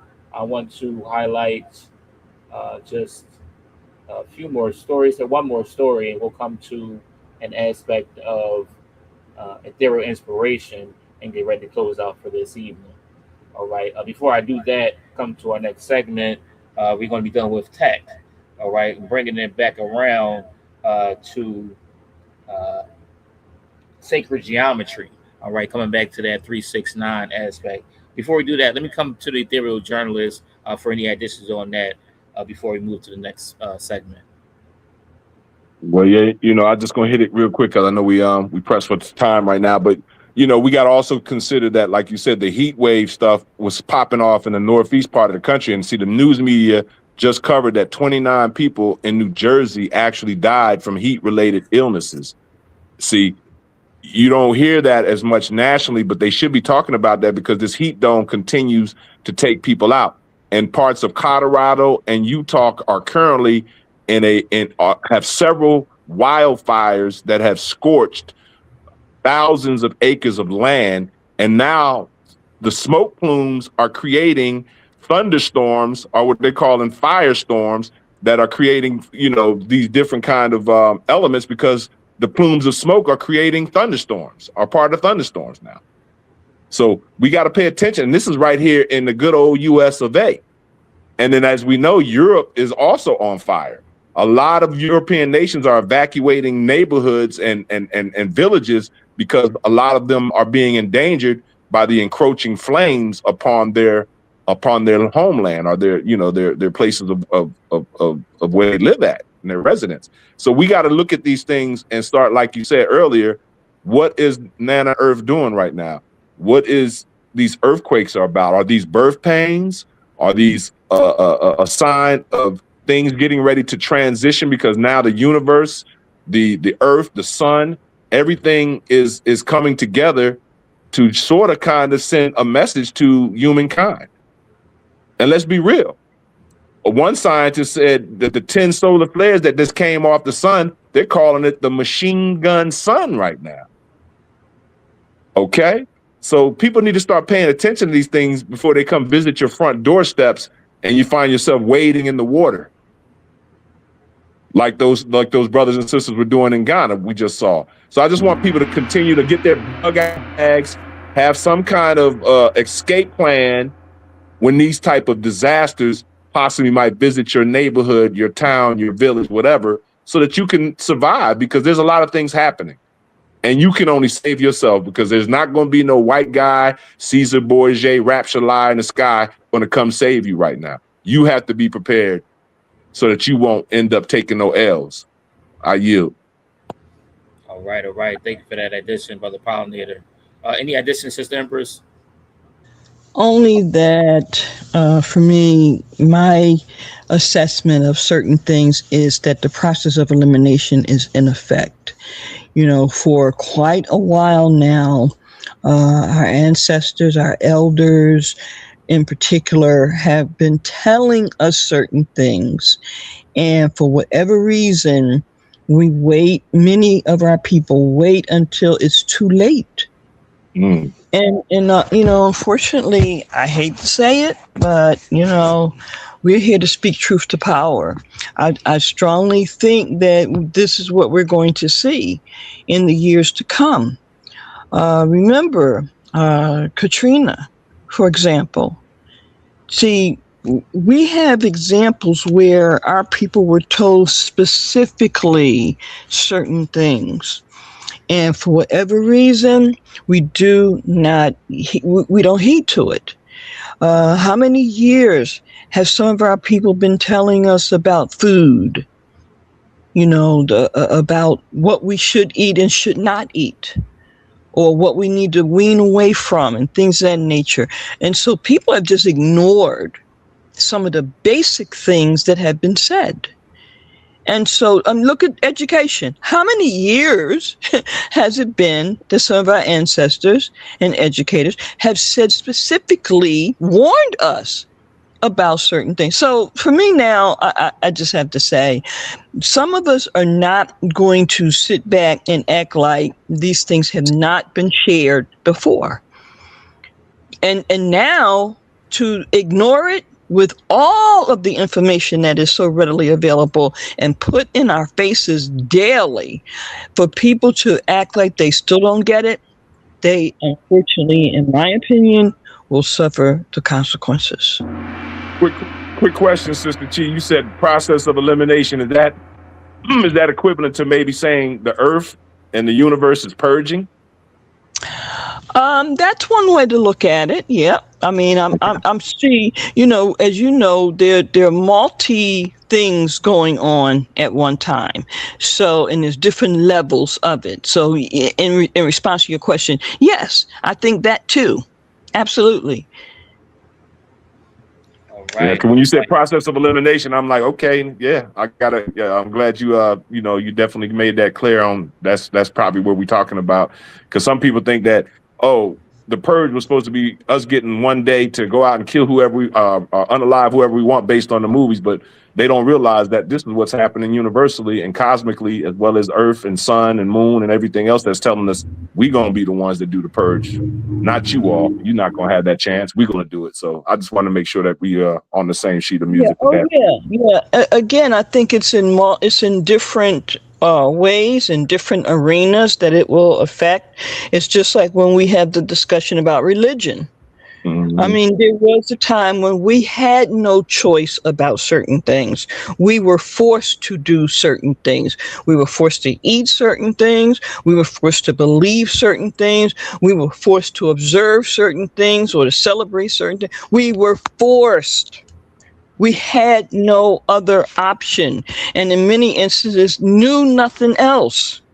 You cannot say that today and to continue to think. Again, this is in response to what you're saying. So it's for me, in the universal context, because again, there's certain things that we do as an energy that is connected to one another more specifically than to others. Right. This has created a pulse, for lack of a better word. So at some point, that pulse is going to speed up.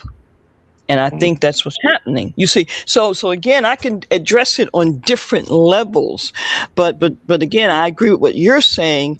I also think there's some other dynamics. So yes, there's a universal, there's an earth thing happening. Again, with all of the plastics and all these, I mean, it's just a combination of things, right? That from my vantage point. But again, I do also believe that in terms of so-called human beings, and that's a whole nother lesson for another time, or a whole nother discussion, and mankind and all of that stuff. See, all that stuff is getting ready to get weeded out. The deviations or the different elements of it, some of those things are not going to survive. Big truth, big facts. Big truth, big facts. So folks better get back to some of the original sources of things, because from the original source, you have a much better chance of weathering or dealing with whatever it is to come that we really don't know or probably don't know about, because we're given the signs now. We're giving some of the signs now.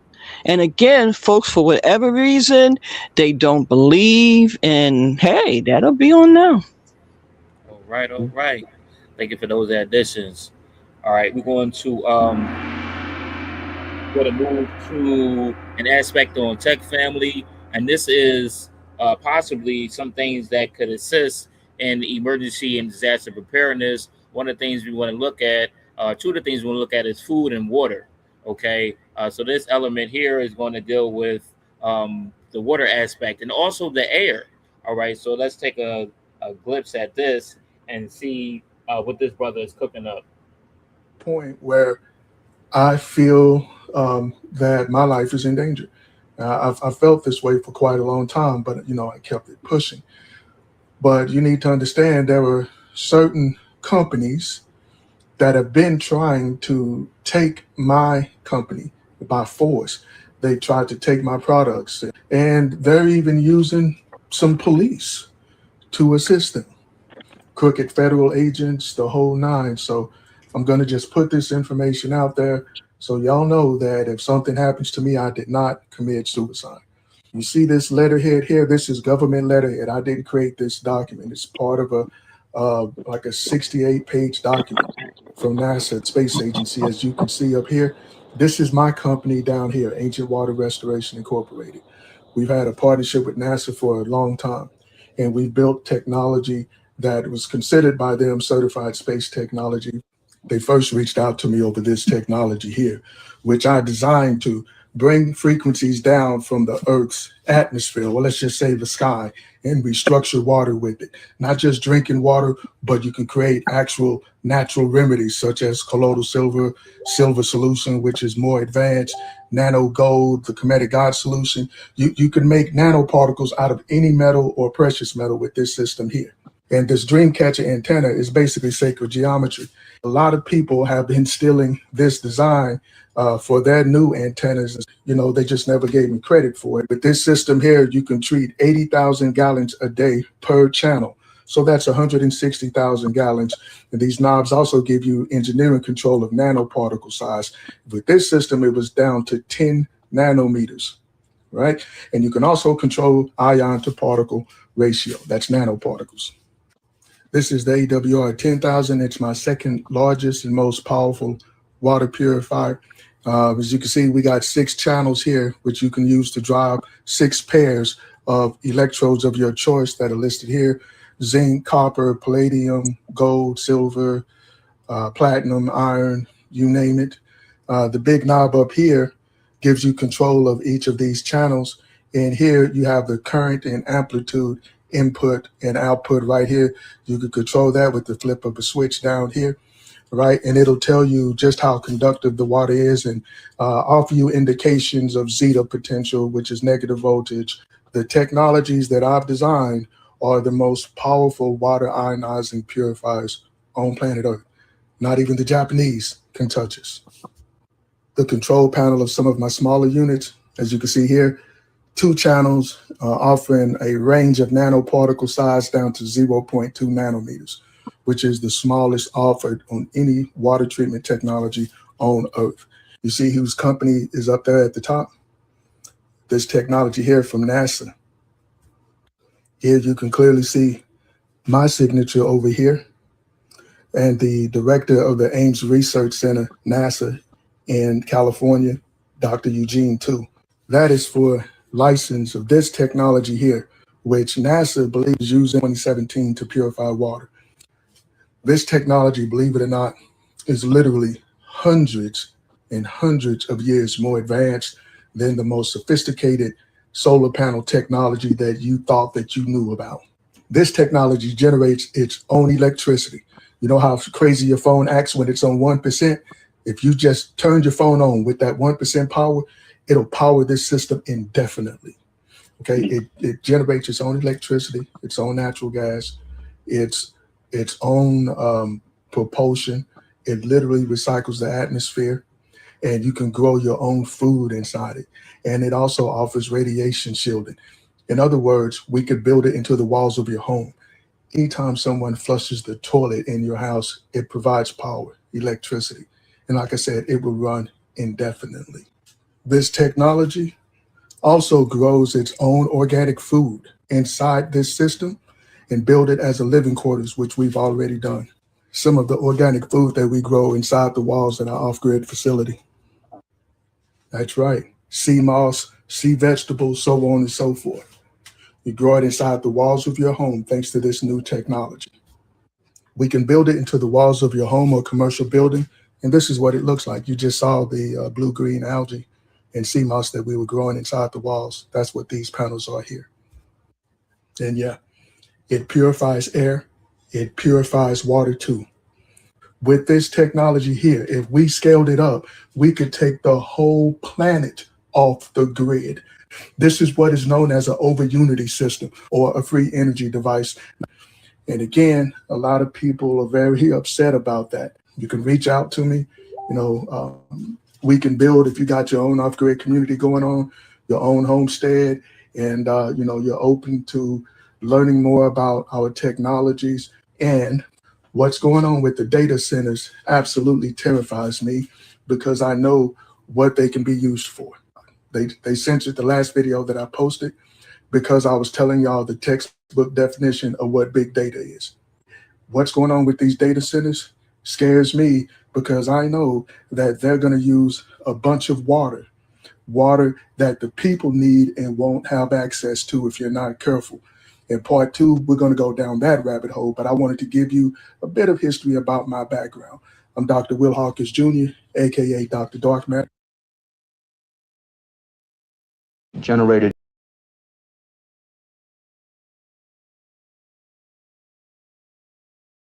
All right. Excellent information. Support and tap in with Dr. Dark Matter, okay? And just looking at other aspects, family, of self-sustainability, of how we can utilize the technologies in order to further our growth and development, advancement, and sustainability. All right, so that's at Dr. Will Hawkins Jr., also known as Dr. Dark Matter. Okay, so excellent, just brilliant innovations and inventions that he was able to develop. All right, so let's make sure we rally behind our inventors and innovators so they can continue to usher us forward proficiently into the future. All right, so shout out to Dr. Darkman. All right, family. I'll come to the Ethereal Journalist for any additions on that before we come to our last clip of the evening, dealing with ethereal inspiration, and then we're going to get ready to close out for this evening. All right. Yeah. Well, a couple of key words happened in that video that sort of caught my attention: sacred geometry and dream catching.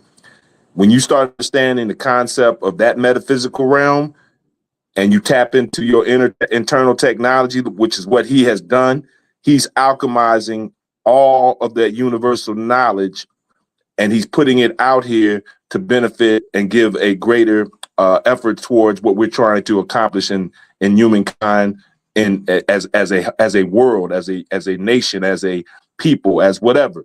And it's coming from one of our people. That goes to show you that we were the originators of tapping into those realms in which we can alchemize. He's an alchemist. He's a master alchemist. He understands universal principles, universal truths and laws, and he's just manifesting it into actual inventions or innovations to be able to benefit society and countries and nations as one. And I hope by the grace of the Most High that he stays protected, because the way they've set this matrix up, this three-dimensional evil matrix, is to use energy and us pay for it.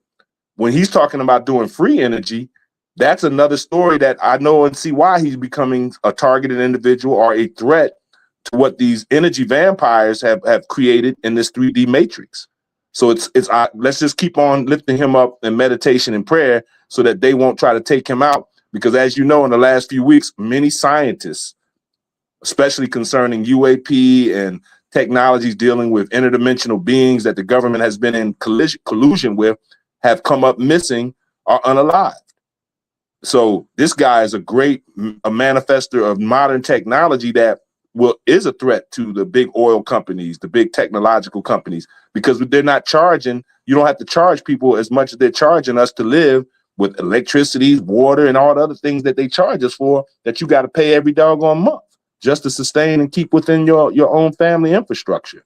So let's just give him, I commend him, and I pray that the ancestors protect him, that he's surrounded by his own ancestors as well as others' ancestors, because he is the new age. He is the new earth.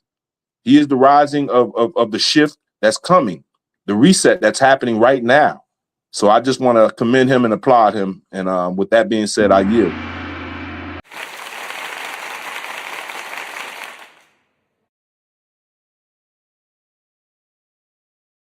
Any additions, Sister Empress, before we move to our last segment of the day?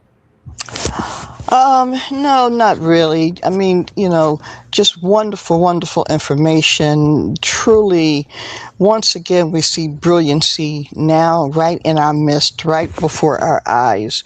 We talk about history and have brought, many types of information on Ethereal Journey platform. We have shared and, highlighted so many of our inventors and so forth from past time.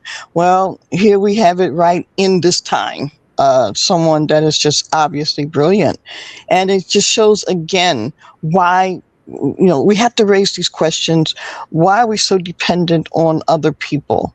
Even in terms of our philosophies, our ideas, our political concepts, and other kinds of things, we look to them for guidance, be it directly or indirectly through their books and teachings and so forth. We have it ourselves. We do not need to keep reaching out to others, adopting and adapting other stuff from other people's. And I'm not saying to discard any kind of great information, but I'm saying as a people that is striving for justice and liberation, certainly it behooves us to do so to a greater extent coming from our people. That brother, that incredible black man that we just saw, I mean, if people don't get this by now, I just don't know what to say, because he took us to right now to 100 years from now, all in like 5 minutes. You know what I'm saying? So, I mean, what more do people have to say and do? I yield. Hey, real quick shout out to Shirley Baker. She said the scientists have went from looks like 18. She says so. I know about a few weeks ago it was 10. So now it's jumped up to 18. Thank you for that information, Sister Shirley Baker. Appreciate you. Indeed. Sister Baker always tapping in and being able to build with the conversation. So much appreciated for that. And also, I think she broke down the 369 too on I think I saw it on Facebook. She broke earlier. Yeah, she did that earlier. So we appreciate it. Sister Dottie did that on Facebook, but no, she did it on Sister Dottie. Oh, Sister Dottie. Okay. Yeah, I saw it, but I didn't know if it was attributed to Sister Baker or Sister Dottie, like you just said. So cool. Thank y'all for chiming in and interacting with us and giving us that great information as well. All right. And also, I just wanted to add in really quickly that this was another iteration of the elimination of scientists, because, over the past year, they've been eliminating holistic doctors, okay, and things of that nature. So there's been a pattern on, that's right. Being able to erase or submerge certain information. All right. So just pay attention to the patterns, family. All right, with that being said, we're going to come to our last clip of the evening, which is, of course, ethereal inspiration. All right, so let me share my screen. Let's take a look at that and get ready to close out for this evening. Come back for final thoughts, closing remarks. The What you know about the quitting, the starting, the stopping, commitment, the vision, believing in yourself when no one listens, the doubts, the fears, the happiness, the tears, the work behind the scenes, the years, the prep and the waiting, test of your patience, 10,000 hours of focus, dedication, distractions in your face and Facebook, Instagram, and TikTok generation has our nation's concentration vacant. It's mayhem, debating in the comments like you know man's, threatening me like you know where I am, where I stand. Cyber thugs love to hide behind the screen and such sham, ruin privacy and cause chaos. Their plan, steal your energy and then move on to the next man. That ain't gonna work with me, you vampires. I'm advanced, I don't dance with devils. I'll leave that to the caveman. A few years from now, you gonna be like your way fam. When you walking in your just keep walking with your purpose. What you know about the shift? When you walking in your purpose, just keep walking with the purpose. What you know about the when you walking in your purpose, just keep walking with a purpose. I know you wanna quit. Just keep walking in your purpose. Just keep walking with a purpose. All right. There you have it, family. Just keep walking in your purpose. All right. Stop the screen share there, family. A little words to the wise, a little bit of ethereal inspiration. Let me bring it back over to the ethereal journalist for final thoughts and closing remarks. Let me bring it over to Brother L. Pollinator. Wow, I mean, my man was doing it like Doug E. for and the human beatbox. What Biggie, not Biggie, but Biz Marquee. I mean, the brother had the beat, she had the rhyme and the scheme, and that was just a beautiful dream to stay on your purpose, man. And that's all we're asking, you know, as we do this continued efforts with our Ethereal Journey podcast. Stay on your dream, people. Stay on your purpose. You know, elevate yourself within yourself, because you can only save yourself at this stage of the game. You see what's going on around the universe. We pointed it from the beginning of the show all the way to the end. We got a lot of things, 360 degrees that's surrounding us. And we got to know right now is the time for us to raise our vibration, our frequency, our energy levels.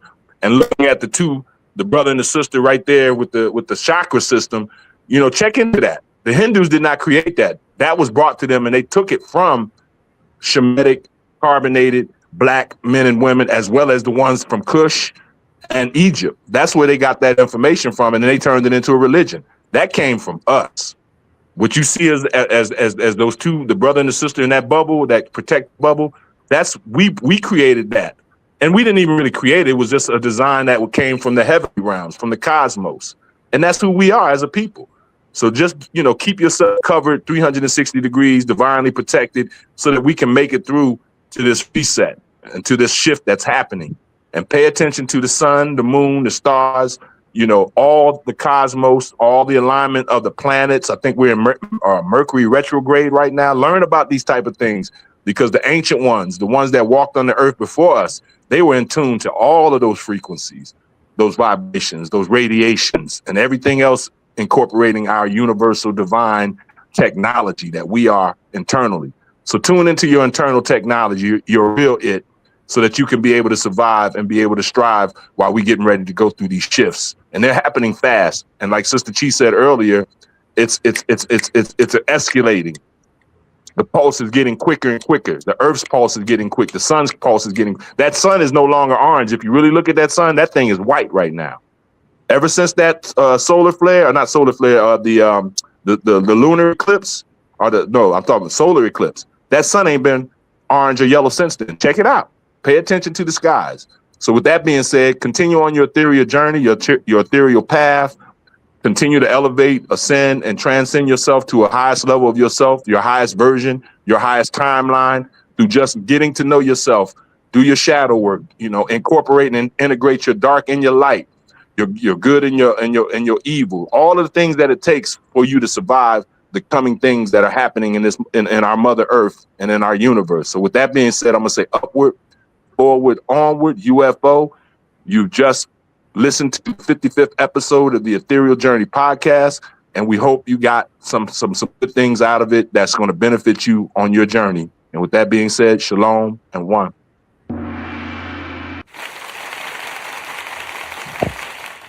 All right, let me bring it over to Sister Empress. Final thoughts, closing remarks. All right. So yeah, again, another incredible ethereal journey. And wow, this is 55. Well, we just kind of closed out with something again very powerful, connecting the black dots. And that is, what is for the 7 principles? What is Nia? What principle number is that? Right. You see how we connecting the dots, y'all? And for those that do not know, and I'm not suggesting that you need to practice or embrace Kwanzaa. I'm just saying from a theoretical standpoint and from the conversation of information that is relevant to us, for us, by us, then the number 5 in the 7 principles is Nia. And Nia is, of course, translated into purpose.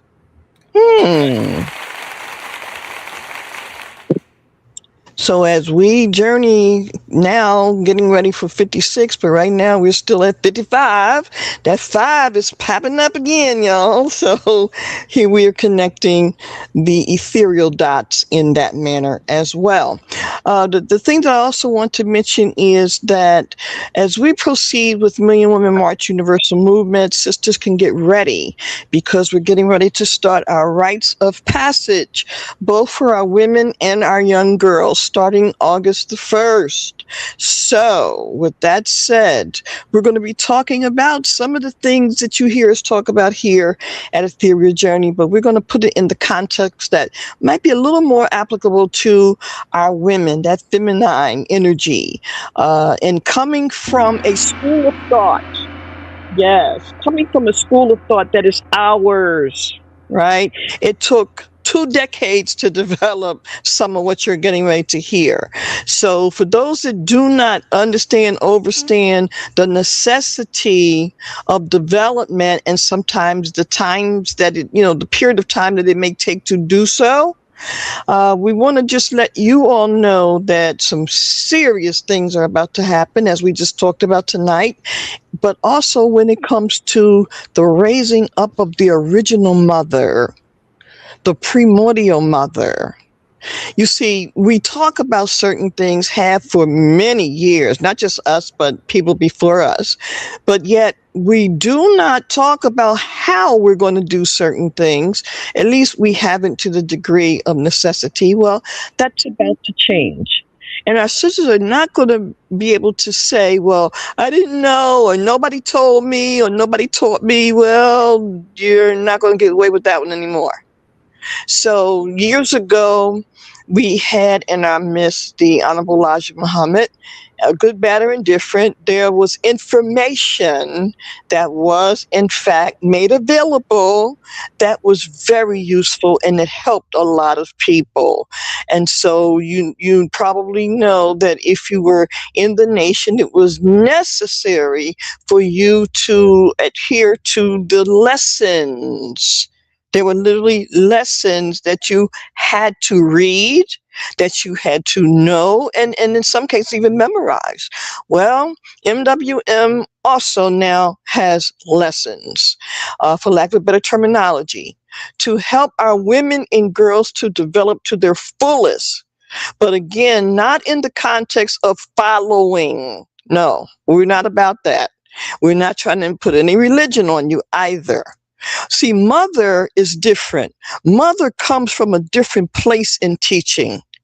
It's pure. It's unadulterated. It's unconditional, at least to some degree.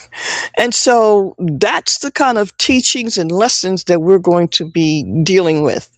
It's not about control. It's not about manipulation. It's not about bow down on nobody. It's about truth, justice, reciprocity, honor, balance, law, order. I yield.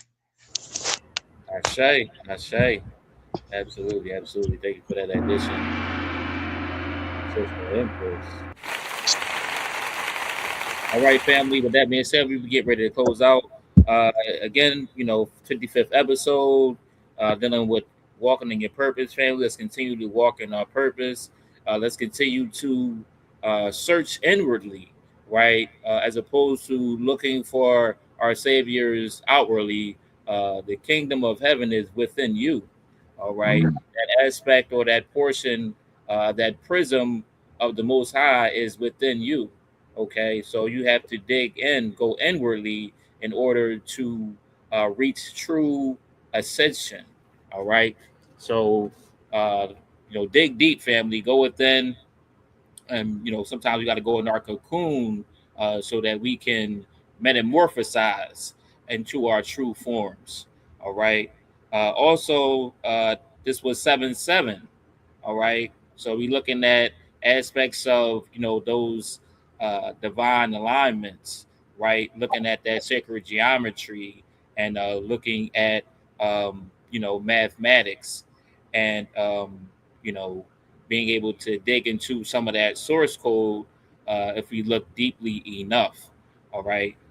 So looking at uh, uh, sacred geometry, looking at aspects of divine mathematics, all right, and just continuing to build, to learn, grow, and develop.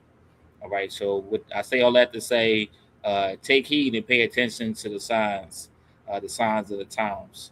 All right. With that, we're going to close out for this evening, family. Thank you all for joining us once again. I want to give thanks first and foremost, of course, to the Most High Creator Creatress. Give thanks to the ancestors and the elders, those who have shed blood, sweat, and tears and paved the way to allow us to be here today. I want to thank you all. Thank you for your time, energy, and effort, dedication, determination, and discipline. I bid you all truth, justice, peace, love, freedom, power, prosperity, protection, patience, and divinely principled purpose. I want to say, let us continue to strategize, organize, and mobilize. And finally, family, I want to say, Pamoja Tuta Shenda, which means together we will win. Upward, forward, onward, good peoples. And of course, tap in with us this Saturday at 10 p.m. For our next edition of New Day Resurrection and Liberation. For further information, you can email for information on MWM, A Million Woman March Universal Movements. You can email national MWM at AOL.com. That's national MWM at AOL.com. You can also email me at powerman2282 at gmail.com. That's powerman2282 at gmail.com. You can also text 267-636-3802. Again, that number is 267-636-3802. And with that being said, peace, power, and prosperity. And we out.